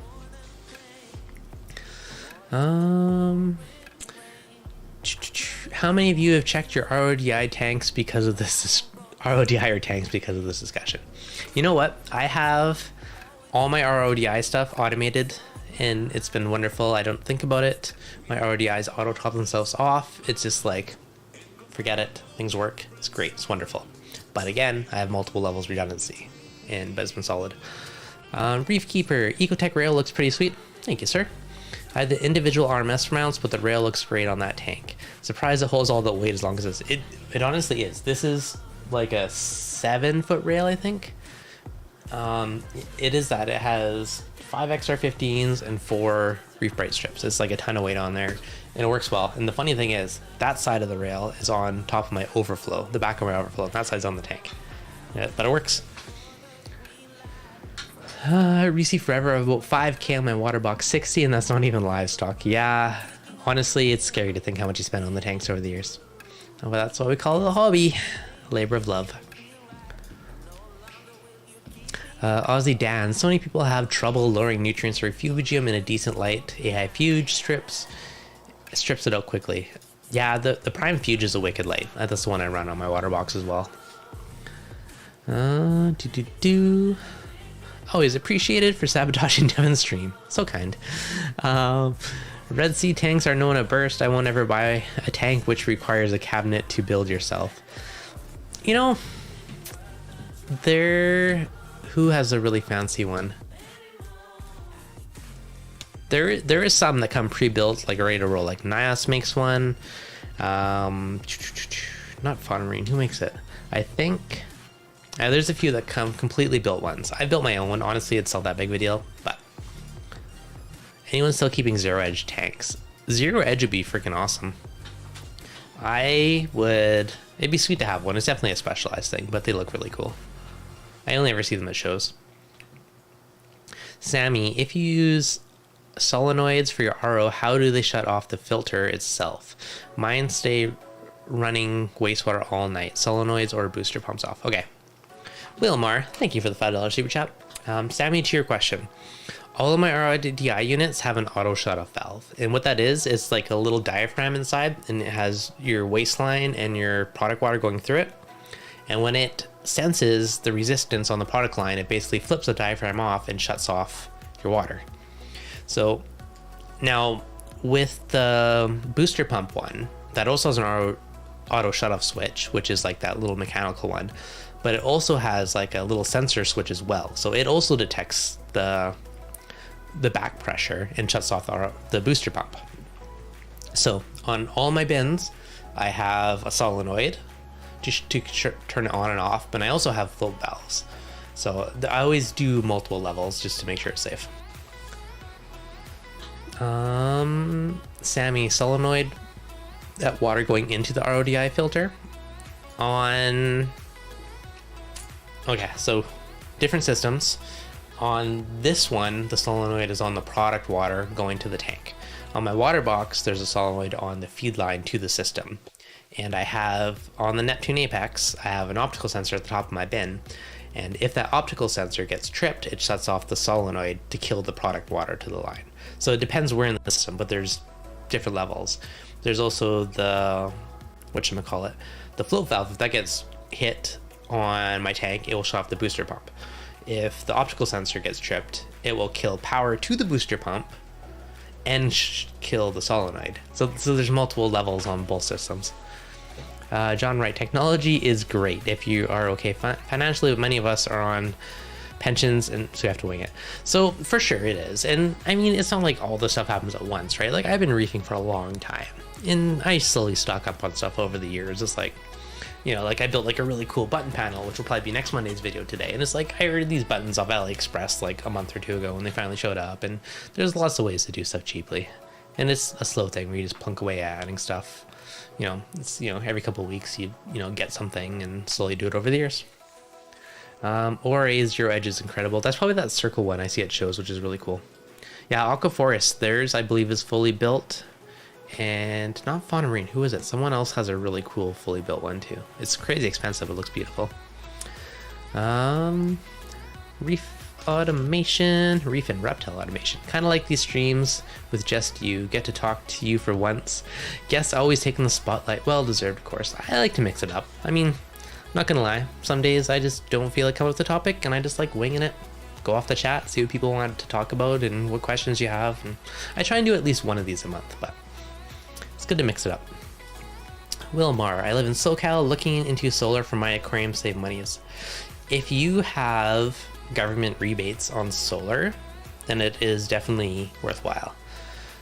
On mine, the main reason I did it is because there was the $5,000 rebate. I was like, oh, it just became half price. You know, my $10,000 system is now $5,000, sweet. And then I added on to it a bit more on top of that. But if you can do rebates and like subsidize buying the solar, I 100% think it's worth it, right? Because electricity prices are just going up and we keep putting more crap on our tank. So the more you can supplement, the better, especially when summer sunny. Farm Fries, get batteries for your solar. I might, so my main solar is grid tied with microinverters, so I can't directly put it on it. However, I have been debating getting an off-grid style solar inverter that you can also feed to charge the batteries from the grid, which would basically be the same as charging from the solar, which I could plug into it later if I want to, but charge from the grid, and then it basically acts as a giant UPS, but I could add solar onto it later. And that's been one of my considerations. And I still might do that eventually, but again, this is gonna be like a $5,000 project, which I don't really have the funds for right now. So maybe one day. But I think it would be sweet. So eventually. Just the bubble tips on getting a copper band eating. Manila clams are your friend. I've done this on 3 or 4 copper bands now. If you have a seafood market somewhere around you, go to like where they're on ice, the Manila clams, get those, throw them in the freezer, and just pop one in every couple days. I've tried it on like myself, multiple copper bands, multiple buddies. We've all done this, and it's been working well. So they, whatever reason, seem to love going for that. So it works really well. Now all mine eat mysis, so it's really easy. But at first, for the first like month or two, Manila clams is wonderful. Reef Keeper, waiting for the Aquaforce Ocean Guard 435 to replace my leaking 58. Sweet upgrade. I like it. They look like, Aaron's tank looks awesome. They look like really nice tanks. Dang, Ryan. In New York, I got 25K tax return on my solar install. Dang. My Peasley 5,000 is all I got. That sounds wicked. But you must have spent a lot on your solar, though. I might add more later on, but I just want to take advantage of the rebate to justify it for now.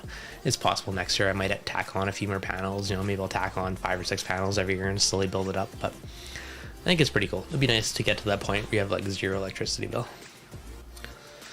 Sammy, once a month I add drops of phosphate RX drops and walk away. It's so easy. Haven't had any fish health. If you are dosing, I'm assuming that's lanthanum chloride. And if you're dosing lanthanum chloride to get rid of phosphates, it is wise to do it into, say, your overflow tower somewhere that leads through socks or through a filter roller to help get rid of the phosphates that it binds with. Aussie Dan, completely random, but I imagine how hard it must have been keeping a reef tank before we had no. Yes and no. Okay. Reef tanks can be as simple or as complicated as you want to make it. You need a box of water, a power head, and a light, and probably a heater. That is all you need, right? Everything else is nice to have. I mean, if you don't want a light, you can put your tank by the window and probably get away with an easy tank. So you can do a super dead simple, dead cheap, easy tank, but it's very easy to get sucked into all the gear. Now, the gear lets you be lazy. It lets you, not have to maintain it as much, not have to test as much. So you're basically trading money / gear for time. But you can definitely, if I want the easiest reef tank ever, I'd probably set up, like a 40 gallon or less tank and just do a bucket a week water change on it, and I'd probably be happy. A light, a power head, it's probably it. A heater. Sammy, do a quarter of the recommended dose until you're familiar with it. Agree with that one. It's always a good idea to dose less than I recommend and just slowly work your way up over time.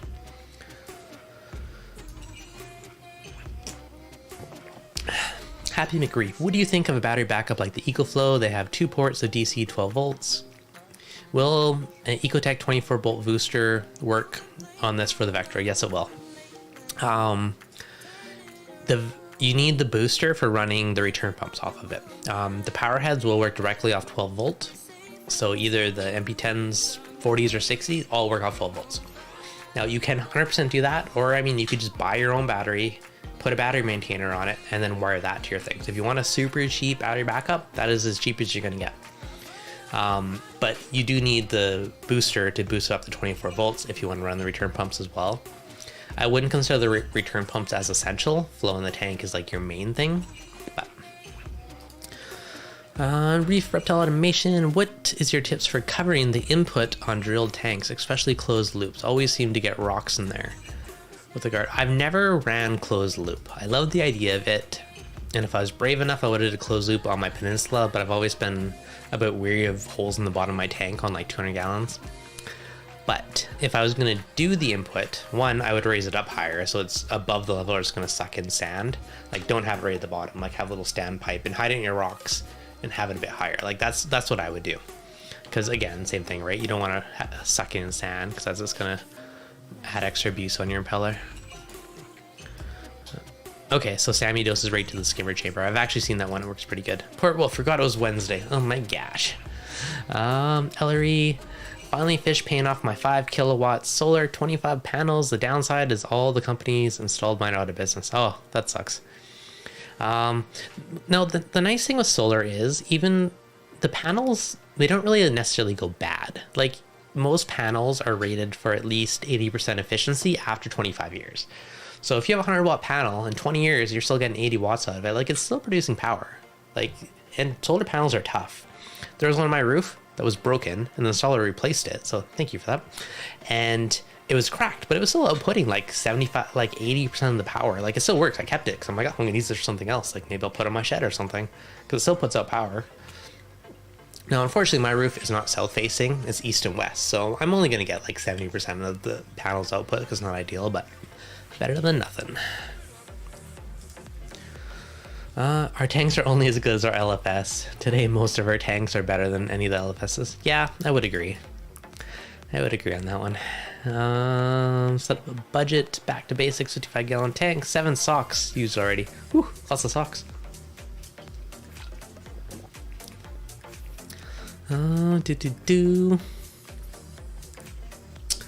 Looking through LPS scroll, I noticed a lot of the section was medium to low light, low flow. How would clams pair in an LPS dominant tank? I had a clam in mind for ages until something ate it. I find clams honestly, clams are pretty easy if they're bigger. If you have a small clam, it relies heavily on filter feeding, and I think you need to dose phyto and stuff like that. But once they're like 3 inches plus, they're mainly photosynthetic. You can always put a little higher up in your rock structure too, right? Most clams like to be on rock rather than the sand, so it's a good way to go. How dense would you want your Chaeto to be before stripping it? I usually just wait until once my Chaeto's growing out of the water and that chamber is full. Like, mine has been due for trimming for like 2 weeks now. I should probably do it tomorrow. So yeah, once your chamber's full, basically, if it's running out of room, it's coming out of the water, then I think it's time to trim it, cut it back. Reef, what about keeping those solar panels clean? I climbed up on the roof the first few years and cleaned them, but haven't done it in 3 years now. Do you find there's a difference? That's a good question. Mine were covered in snow, and I'm trying to get those microinverters working. So I literally went up there one day and I took a broom on like a big paint extension pull. I'm like, pulling the snow off it. So it's good.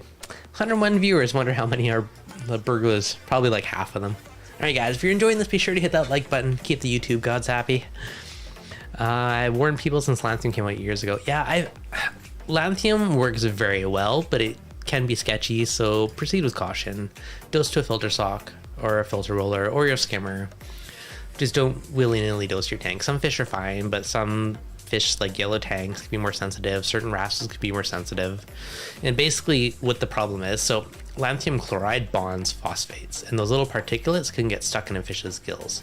And then if it gets stuck in its gills, it's not processing or exchanging as much oxygen, right? So that is where the danger is. And that's why you want to dose it into a skimmer, because it's going to bind in your skimmer cup and then work its way to the cup, or it's going to bind, you know, in your filter sock.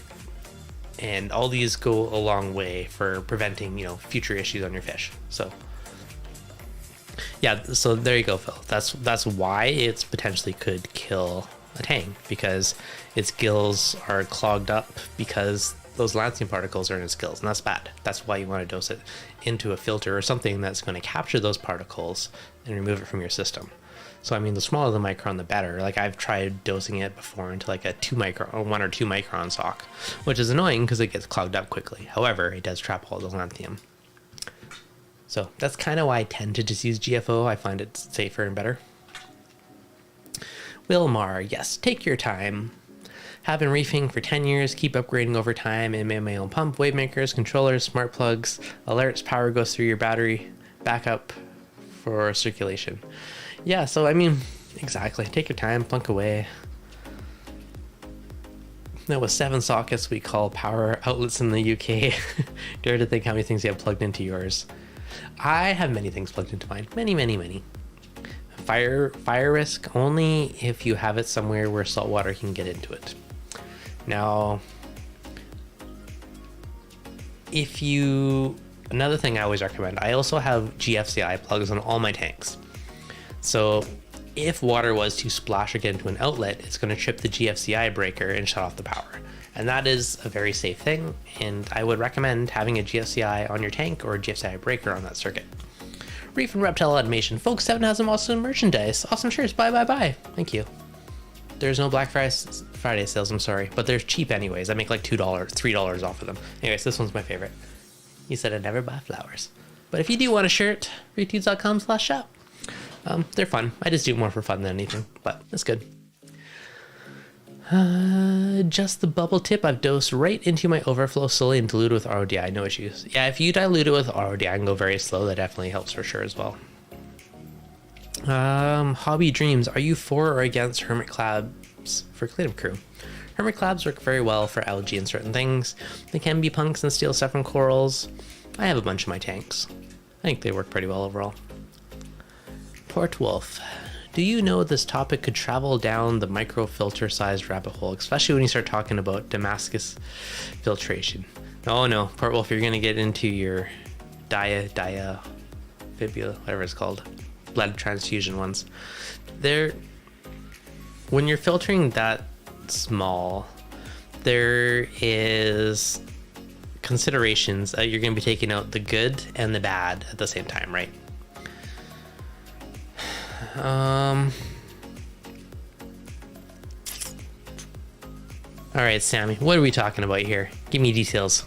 What are we going into? But yeah, so you could potentially be filtering out the good and the bad at the same time. If you're talking about stories of people, I do know people that have personally had issues from dosing too much lanthanum and the fallout for losing fish. So I've had conversations with people of first-hand experience, and that's where a lot of this comes from.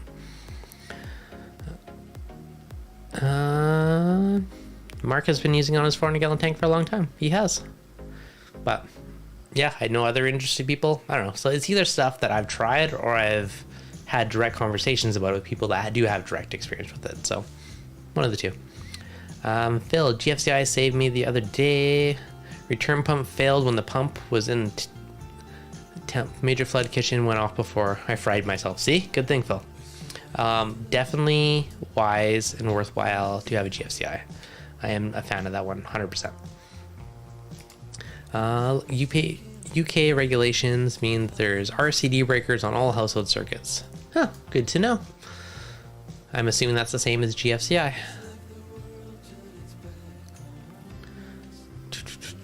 GFCI is a must. Heavy in, heavy out. Yeah, no, definitely. Yeah, so yeah, basically GFCIs are they're the safe way to go. I personally think everyone should have one. Jason Smith, I would love to see Ecotech bring out different optics for people with different tanks. You never know. You just never know on that one.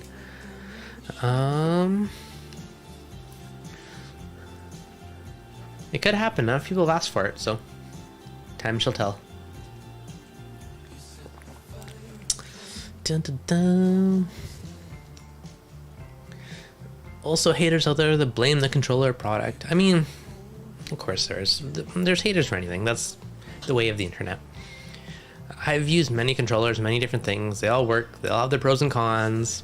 You know, if you have a controller, it comes down to how well have you programmed it. You know, do you have leak sensors that turn stuff off? Do you have redundancies built in? If you're using the default configuration, you might have not built in a lot of these redundancies, right? Like for instance, if my return pump's off, my skimmer turns off, right? So it doesn't overflow. If, you know, feed mode, it can turn it off. You know, I have a button that can turn it off. Like, there's a lot of different things that can disable it or turn certain things off based on other stuff that's fine. Like, you don't want your UV running if you don't have flow through it, right? So if for whatever reason there's no power going to my UV, then I want to make sure, or no power going to my return pump, then I want to make sure my UV is off. So you need to take a lot of these considerations. Cody, are you beta testing the MXM module yet? Maybe, not quite yet, but that might be happening. That I'm not allowed to talk about eventually. G4 is for deeper tanks. Yeah, the G4 had more narrow optics. G5 was definitely wider, and then G6 was even more wider.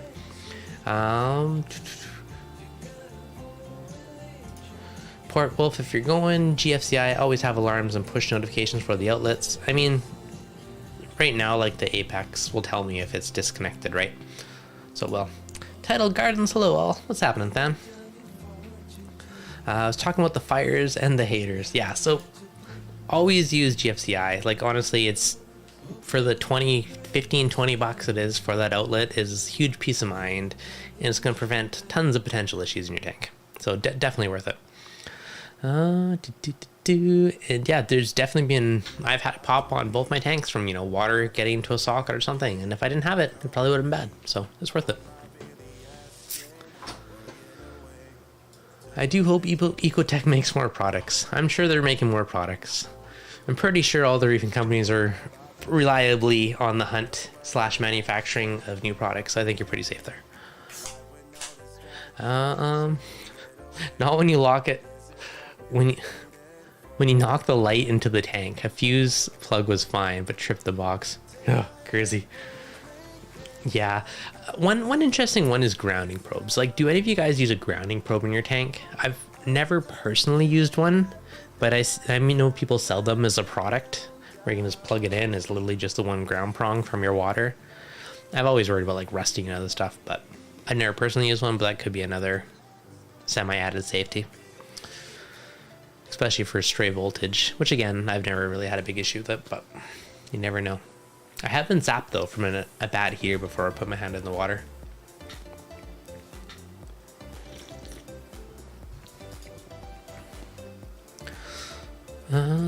Use a grounding probe.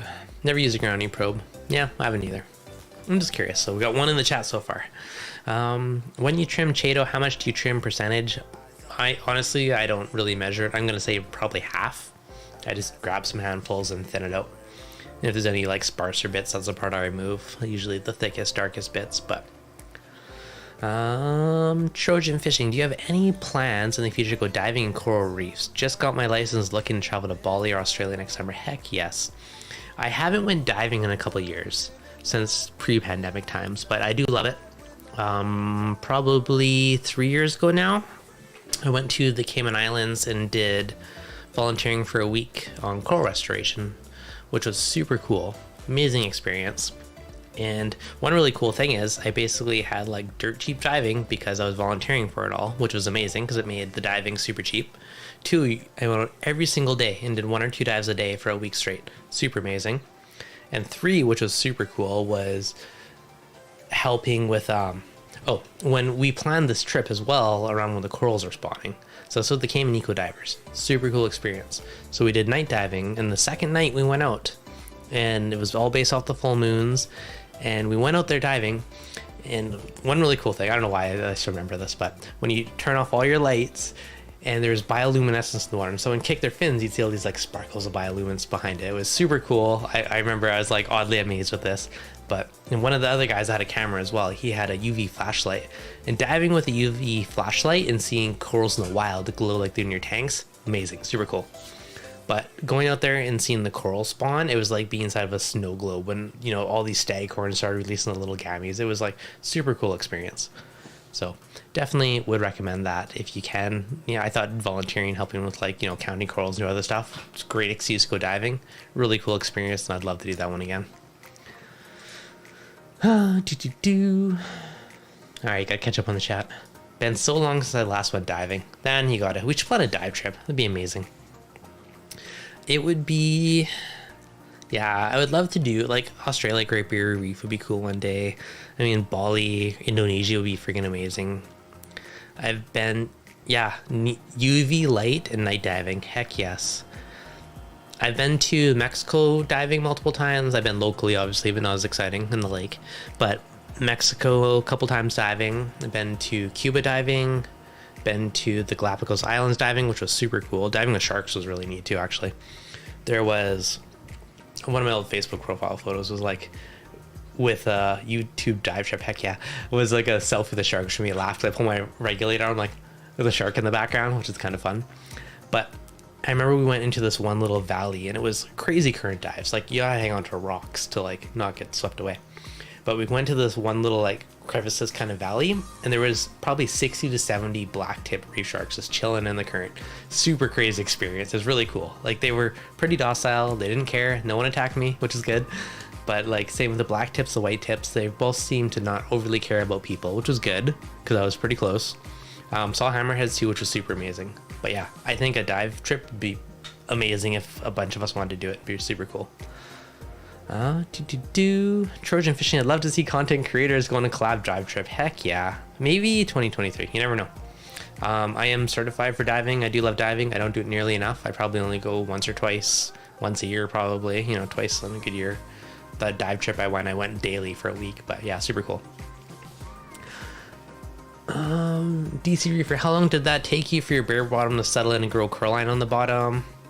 I do not remember. This was this tank, but I converted it to more of a display because realistically I don't really sell coral, and no one locally wants to do. Everyone just wants free cheap stuff, so I just trade stuff now. So I decided to turn to a display, but I like the sand display stuff better. Happy Thanksgiving to those of you off to eat yummy turkey. Need to sleep 1:45 a.m. here. I appreciate the late night. Thanks for hanging out, John. You're down? All right, Derek, let's do it, buddy. Van, sounds like you might be in too. Once coralline starts, it does grow fast. Like it's one of those weird things where it's like you want your rocks purple, but then it can be a pain because they'll start growing in your glass and power heads and rocks and stuff. About a week or two ago, I scraped off all the stuff on my back wall because it was like basically purple. Now my overflow wall is purple because it's acrylic. I'm not going to scrape it, but all the glass I scrape. I thought you live in a forest. No one was coming out for your corals. I'm not in a forest. There's lots of mountains around me, but I'm in a city. Thank you very much. Spitten Island in Malaysia great for diving. Malaysia or Indo would be amazing because I mean that's where a lot of our corals come from, right? They're all in that coral triangle, like anywhere in there. I've a lot of the places I've been, they've had coral, but it hasn't been like those seas of coral I see in like some like the Indo area. So I would love to do that one day. Last week's stream we did the giveaway from the stream that we did with Matt, who's a coral importer, and so we gave away a bunch of coral, which was super cool. So congrats to everyone that won last week. But he is currently in Indo somewhere right now, diving and like picking up coral, and I'm so jealous because I would have loved to win. But goals one day. I'm curious when all the new corals come into the hobby every so often, is it due to new regulations be allowed or harvesting or just propagation? What I find is funny is because usually it's a bunch of different vendors buy coral from an import, and everyone gets their chunk of coral and they let it grow out for a while, and 6 months later you see a bunch of frags for sale. But it makes me laugh because it's the same coral, but they'll have different names because different vendors each thought they're the only one that has it, and they made up their own name for it. So like there's one in my tank. Which one is it? It is Reef Raft Tropicana Anacropora, which is an orange Anacropora. Super cool because it's hard to find orange corals. And then there's also called Santa's reindeer, and I think I've seen it's called something else from someone else. So it makes me laugh when I see like the same coral, different names, because everyone thought they were the only one to have it. But again, obviously they all went on some big import that happened, right? I hear the Color Up product works. I'm pretty sure that Coraline Color Up is just basically alkalinity. Not that I've ever tested it, but that's kind of what the rumor mill was on it. Just here's some elk that feeds your Coraline that consumes elk. Would be cool if you see more plating and branching Coraline for sale offered online. I've never even seen Coraline for sale other than like the purple up type of stuff. Or branching. I've never seen branching Coraline either, actually. It sounds interesting, though. I love Coraline, great indicators to add SPS. It's true. That being said, I have put acros in a 5-gallon bucket with an extra 15 above it, a power head, and a heater for a month, and it was just fine. So I don't think Coraline needs it. I also don't necessarily think you need to cycle a tank for corals. Your cycling is more for the fish. Now, that being said, the older a tank is, the more established the bacteria culture is, the more stable it is, and the more happy, more advanced corals will be. So, a few different aspects to it. Dun, dun, dun. Heard it works from people. Yeah, it's hard to say. Thanks for answers on the stand. It's in order. Congrats, Eric, on your new fancy stand coming in. Happy to help. Yeah, overall though, this is back to the beginning of the stream we were talking about it, but I'm a fan of the metal stands. And your best friend, magnet mounts. Like in the past, I've used them for like mounting dosers. Everything is magnet right to the stand. Just pick up some strong magnets and super easy to mount and move stuff around, which is really cool. Yeah, I'm actually really curious now to look at branching Coraline. It's cool. Have you ever thought about investing in a 3D printer? I have too. Imagine we could convert recycled waste plastic into artificial coral reefs. Throat's dry. Possibly. I think it'd be cool to get a ceramic printer and you could print your own rock and cool structures. I have seen people melt down PETG, which is what one of the plastics is a 3D printer. They can also get from water bottles. Like you take all the clear bottles and pop bottles and you can extrude it and make your own 3D printer filament out of that. But yeah, 3D printers are fun. I have lots of products I've made that are 3D printed for my own self. And some stuff I might turn into like, I don't know, possibly future products, but 3D printer is super cool.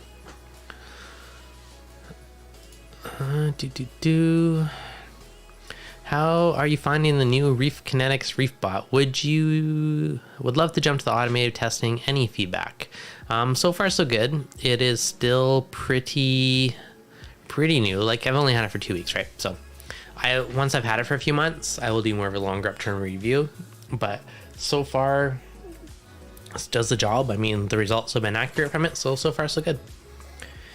It does have a big bright LED strip on it, which is kind of cool. I actually haven't figured out if I could turn it on or off or not yet. It's been on my to-do list to find it out. It's under my desk kind of by the tank, so I don't directly see it, so I don't really care, but I am super curious to find out.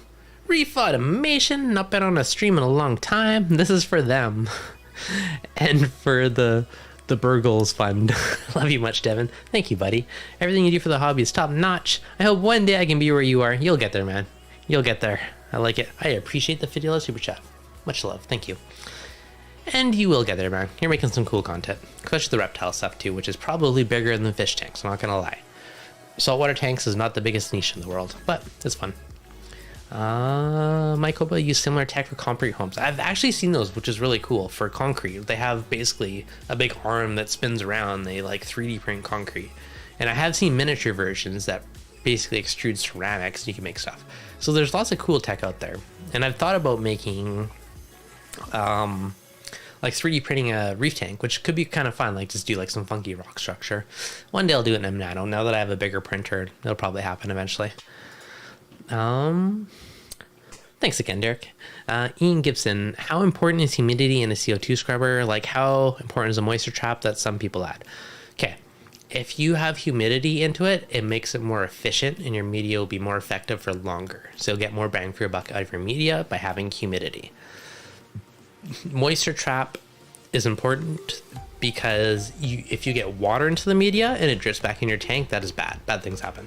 So you don't want that. And that's the point of the moisture trap. But if you make one like I have in my water box where it sits on top of the skimmer cup, it is impossible for moisture to drip back into the tank, right? But it still gets humid air, which is why I think it's a simple but brilliant design. So that's my thoughts on it.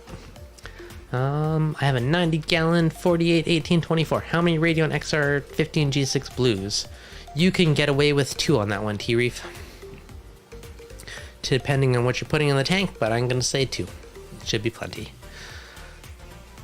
3 if you want to overkill it, but 2 is enough. I say 3 T4 if you're freaky. 115 can do like 2.5, 3 foot of spread, right? So 2 of them will easily do 4 feet for a mixed reef. If you're doing hardcore acro heavy, 3. 4 fill, 4 is overkill. But yes, I am a fan of the overkill. What is Burgles? He was a guy that had like 18,000 accounts and kept posting in our chat earlier. Needs more lawyers to fund the Burgles. Oh. Yeah, you missed that fun. But if you do want a Reef shirt, this one's my favorite. I should make some more new shirts, though it's been a while since I've designed any new ones. It's fun. I secretly just do it for me and sell them for the fun of it. I have a G5 and an AI Prime. If you already have a G5, this is on the same tank. Personally, I would do matching, but I have like OCD about matchy match. Makes me happy. Take that back. 2 or 3 if you're feeling risky. Yeah. Phil, honestly, like these lights have amazing spread. 1 could do a 24-inch tank, no problem. So 2 on a 4-foot tank, because you're also getting the overlap. And 3, yeah, so that's my thoughts. I personally overkill everything, but I'm trying to give like more realistic average answers now. But I overkill things. Did I get my elk swing under control? I sure did. And I did not have any massive fallout, which is awesome. So super happy with that one there, Schmidt. Metal 3D printers also. That would be cool. Do Canadians do anything for Thanksgiving? So in Canada, Thanksgiving's actually in October, so we had it last month. However, if you celebrate both, then you get 2 Thanksgivings, double the turkey day. So yeah, so there's Turkey Day last month for us, and you guys have it a few weeks later in the US. Is there a way to save a light scheme for radions like the sky? I want to preview your settings, but hate to lose my... In Mobius, you can save your current schedule. So you can open it up and you can save it. And it'll be in under my templates, and then you can add my schedule on and try it out if you want. I've been trying to work on getting my schedule into the official Mobius, so it might happen eventually. So there may officially be a ReefDudes option in there. Fun fact, if you actually look at the Mobius schedules, the first 2 are my corals. Makes me happy. Secretly happy. I'm gonna see if I can find it now. Yeah, so if you go to, is it edit? Yeah, so if you go into your schedule and that little square with the arrow on the bottom, if you click that, you can say save template, and that will save it. So you can reload it afterwards, and then you could load mine if you wanted to play with it, and you can always revert back to yours if you wanted. Now,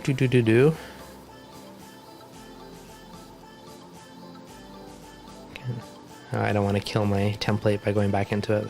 But yeah, so it works pretty good. You guys got me nervous. I'm sitting here looking at my 2008 Resi tank curved glass. Am I looking at a time bomb? Well, Mike, that depends if you want an excuse to upgrade or not. Hey, Phil's tank lasted 30 years before it leaked, so it could be fine. You're probably fine for now. But if you notice seams starting to go, then it might be an excuse to upgrade. I mean, that's a bit of a risk we take keeping massive boxes of water in our living rooms. Labor of love. It's an interesting hobby we're all in and obsessed with. Alright guys, my gosh, it's almost been 2 hours. I'm fine to keep going for a bit, but if you guys have any questions or any rabbit holes you want to go into, let me know. I'm at Epcot's fireworks show. Sweet. It was actually fun when 3 years ago-ish, there was a big hurricane in Orlando. And Macna was at the resort. We're right beside Disney. And we're down there for Disney.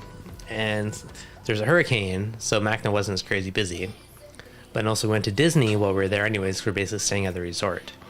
And the lineups were like relatively small. It was pretty good, actually. To me, it was still busy. And I was like, oh, it's not. I'm like, oh, it's pretty busy. The guy at the park was like, no, it's dead right now. And I was like, what? Like, I could not imagine on a busy day. But anyways, the moral of the story is, during a hurricane, it's the best time to go to Disneyland because the lineups are super short. But that was actually a very random but fun trip for Macna with like right beside Disney. Have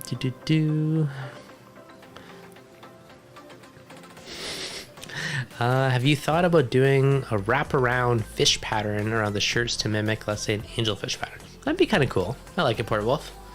I will investigate if the print on demand can handle that, and if they can, maybe I will. I'm due for some new shirts, so I think it would be fun. I have to do it just for me, and I think I make $2 to $3 a shirt. They're super cheap. I don't make much, so they're as cheap as I could possibly make them to make sure I cover shipping and everything on it. So if you guys want shirts, they're kind of fun. I like them. More than anything, this makes me happy when I see them out in the wild. What's your thoughts on intermittent and nightly bubble scrubbing, pulling air through CO2 media? If you are bubble scrubbing with air, pulling through CO2 media, you're basically going to inject those microbubbles and up your pH, right? It will definitely have pH benefits. I think micro bubble scrubbing definitely has benefits. I haven't done it on my new tank, but I used to do it on my old tank. And same thing I used to do at night. It's basically the easiest way I can explain to people is your skimmer works by attracting stuff to the bubbles, right? And it takes it up and puts it in the cup. You're doing the same thing in your tank. You're creating tiny bubbles, organics attached to that bubble, then come to the surface, and then they're flowing down through filtration. So I haven't done it in ages because like the skimmer does a lot of that for me. But I do think if I didn't have a skimmer, I'd definitely do it. But I do think there's definitely advantages to it. How about a reliable ozone monitor? OHA says 0.1 ppm, no more than 8 hours. So monitor has to be expensive range model. You can buy ozone monitors, but again, yeah, they're not cheap. I think I looked in the past, they're a couple $100.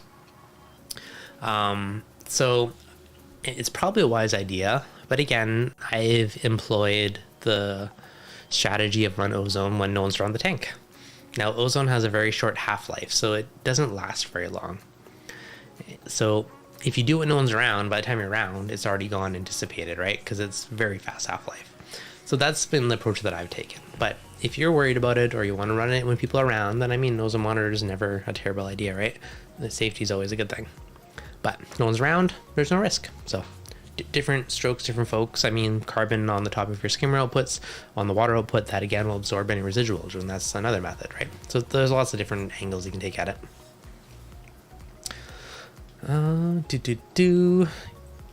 Such a fan of microbubbling. Yeah, there's definitely benefits to it. Like, it's not like a miracle thing, but there's definitely advantages to it. Especially if, again, you're doing it with fresh air or you're doing it through soda lime air. So it'll be good. I'm happy, Dan, I'm happy you finally did ozone. I hope I inspired you to it. The clarity of ozone is hard to beat. It is magical, especially on a big tank. If you have a small tank, don't bother. But if you have a 6-foot plus tank, the clarity you get from ozone is magical, right? You look down the edge of your tank, 6 foot down, it's crystal clear looking at the corals. Like, you look at the side of your tank, your fish look like they're floating in the air. You're like, what water? As long as your glass is clean, it's a wonderful thing. Mike, would a wooden air stone in front of the return pump work for bubble scrubbing? Yes, it does. That's actually the best way I found to do it.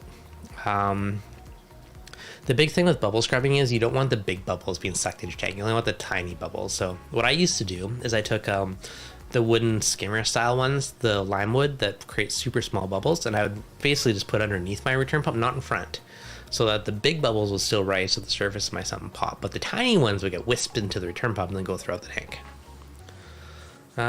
Your stream helped out a ton, got me in touch with the folks at Ozotech. Excellent, happy to hear it, Dan. But yeah, if you have a big system, like ozone is honestly magical. Like what you can do for water clarity, like, it's hard to explain, and you don't know the benefits until you see the difference. And when you see it, you're like, dang, that's clear, right? If there's any yellow or tannins or organic-y stuff in the water, it basically strips it out to be crystal clear. Now again, with ozone, if you do it on the road, do not overdo it. Less is more. Like, find just enough to get you there to that magical sweet spot. Like, that's the biggest advice I can give. One, I run it in the night when no one's around the tank. So it runs for 4 or 5 hours a night, no one's around. Number two, running it, find, maybe number 1's enough, maybe number 2's enough, maybe number 3's perfect, right? Like, don't run it at 10, run it at 2 or 3. Like, fine, or I think mine's at 4 on 4 out of 10. But find just enough to do it, and then you'll see like awesome benefits with very minimal risk or other issues, right? Like, there's no point pumping tons of ozone into your system if you don't need it, because it's going to be hard on your equipment and other stuff, right? Because ozone breaks up oxygen, and that extra oxygen radical wants to attach to something. Whatever it attaches to is going to oxidize it. We're just going to start breaking it down. Again, I've only ever used my protein skimmer as my ozone reactor. And if you're going to do that, make sure that the skimmer you have is rated for ozone, because if you don't, it's going to break down that acrylic much quicker. Right now our ozone is shut off because we're running some whole tank treatments that require a skimmer to be off. Yeah, that's fair. You guys still on? We are probably going to call it soon, but yeah, definitely still on it. Stuffing cornbread, lentil loaf for tomorrow. Sounds tasty. I think it's time to level up as a reefer. Devin is the man for long streams. Some days. Some days I keep it short, depends. I had no obligations tonight, so I'm okay going a bit longer. I was shocked how clear my water was just from my filter roller. Yeah, filter. If you mix a filter roller and ozone together, magical. I sometimes wonder if I'm stripping too much out of the water. I mean, because it looks freaking amazing. But again, you don't have those tiny particles for the corals to eat, right? So I think you need to feed a little bit more if you run all this crazy stuff. But it's a trade-off, right? You can do a little more heavier on the input, and then you're heavy out, which works well. Wilmar, I have 3 3D printers. You're hardcore. Design egg crate frag plugs, discs, other things. Just need more time to design some great ideas. Being a family man reefer is hard to make time. Hey, I feel you, man. I have a full-time job, I do YouTube videos, I do live streams, and I have a baby. So I definitely feel on that front. Although I do have some really cool new products I designed that I think that people are going to like, that I will show off in the near future. I'm just prototyping them right now. And I got a few more ideas that I'm trying to make come to life, which I think will be good. So we'll see. I ended up picking up a used Ender 5 Plus printer recently because the stuff I was making was physically too big for my print bed, so got a big one now.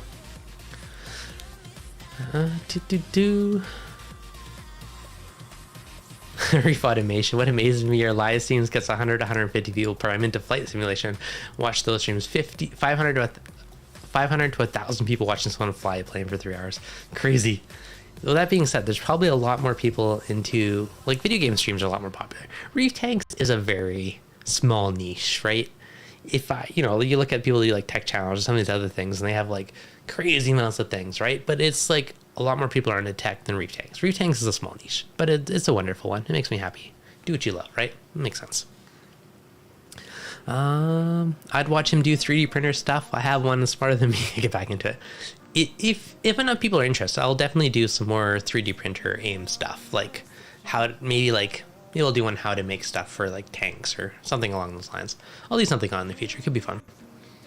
Some macroalgae we decided to use just Flucal in the whole system rather than trying to manually remove it from 500 gallons. Herbivores don't eat fast enough. Yeah, fluconazole can be magical for certain algaes.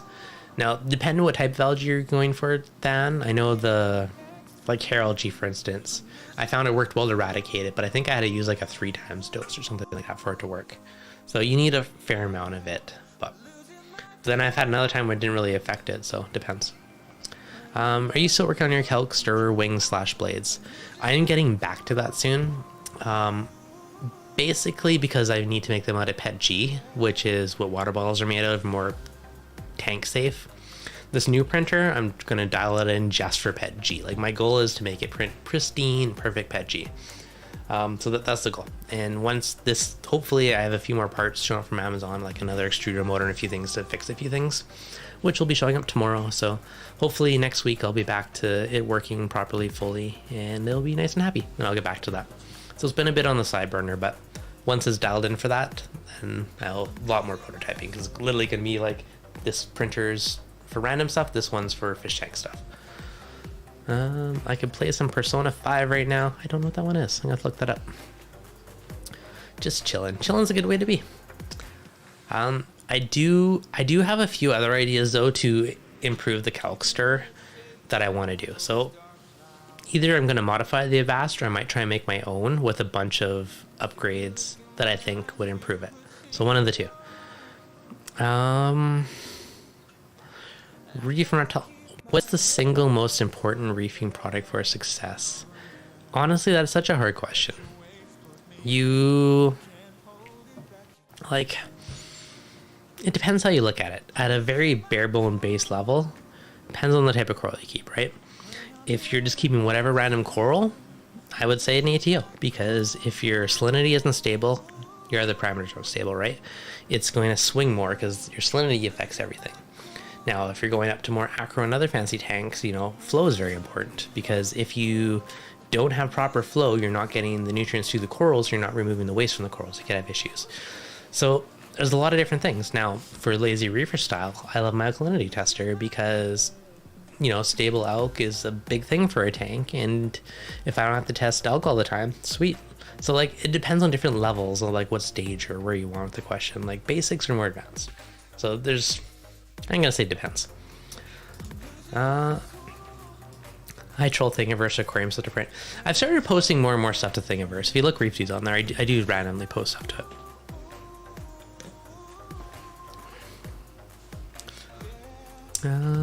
Port Wolf, what'd you say? Dan, I gotta lure you on for a stream again one day. It'd be fun to do a little collab one again. ATL sounds like a new level up. I mean, okay, that's the thing, right? You can manually top off with RODI every day, but who wants to do that? Now, if you have a glass lid on your tank and it's sealed, you're not going to have much evaporation. Not a big deal. You got a big tank that's open top, you're going to have lots of evaporation. I probably evaporate a gallon a day out of this in my other tank, a gallon to a gallon and a half a day, which is a lot of water, right? If you have, a 20-gallon nano with a glass lid, you're going to evaporate next to nothing.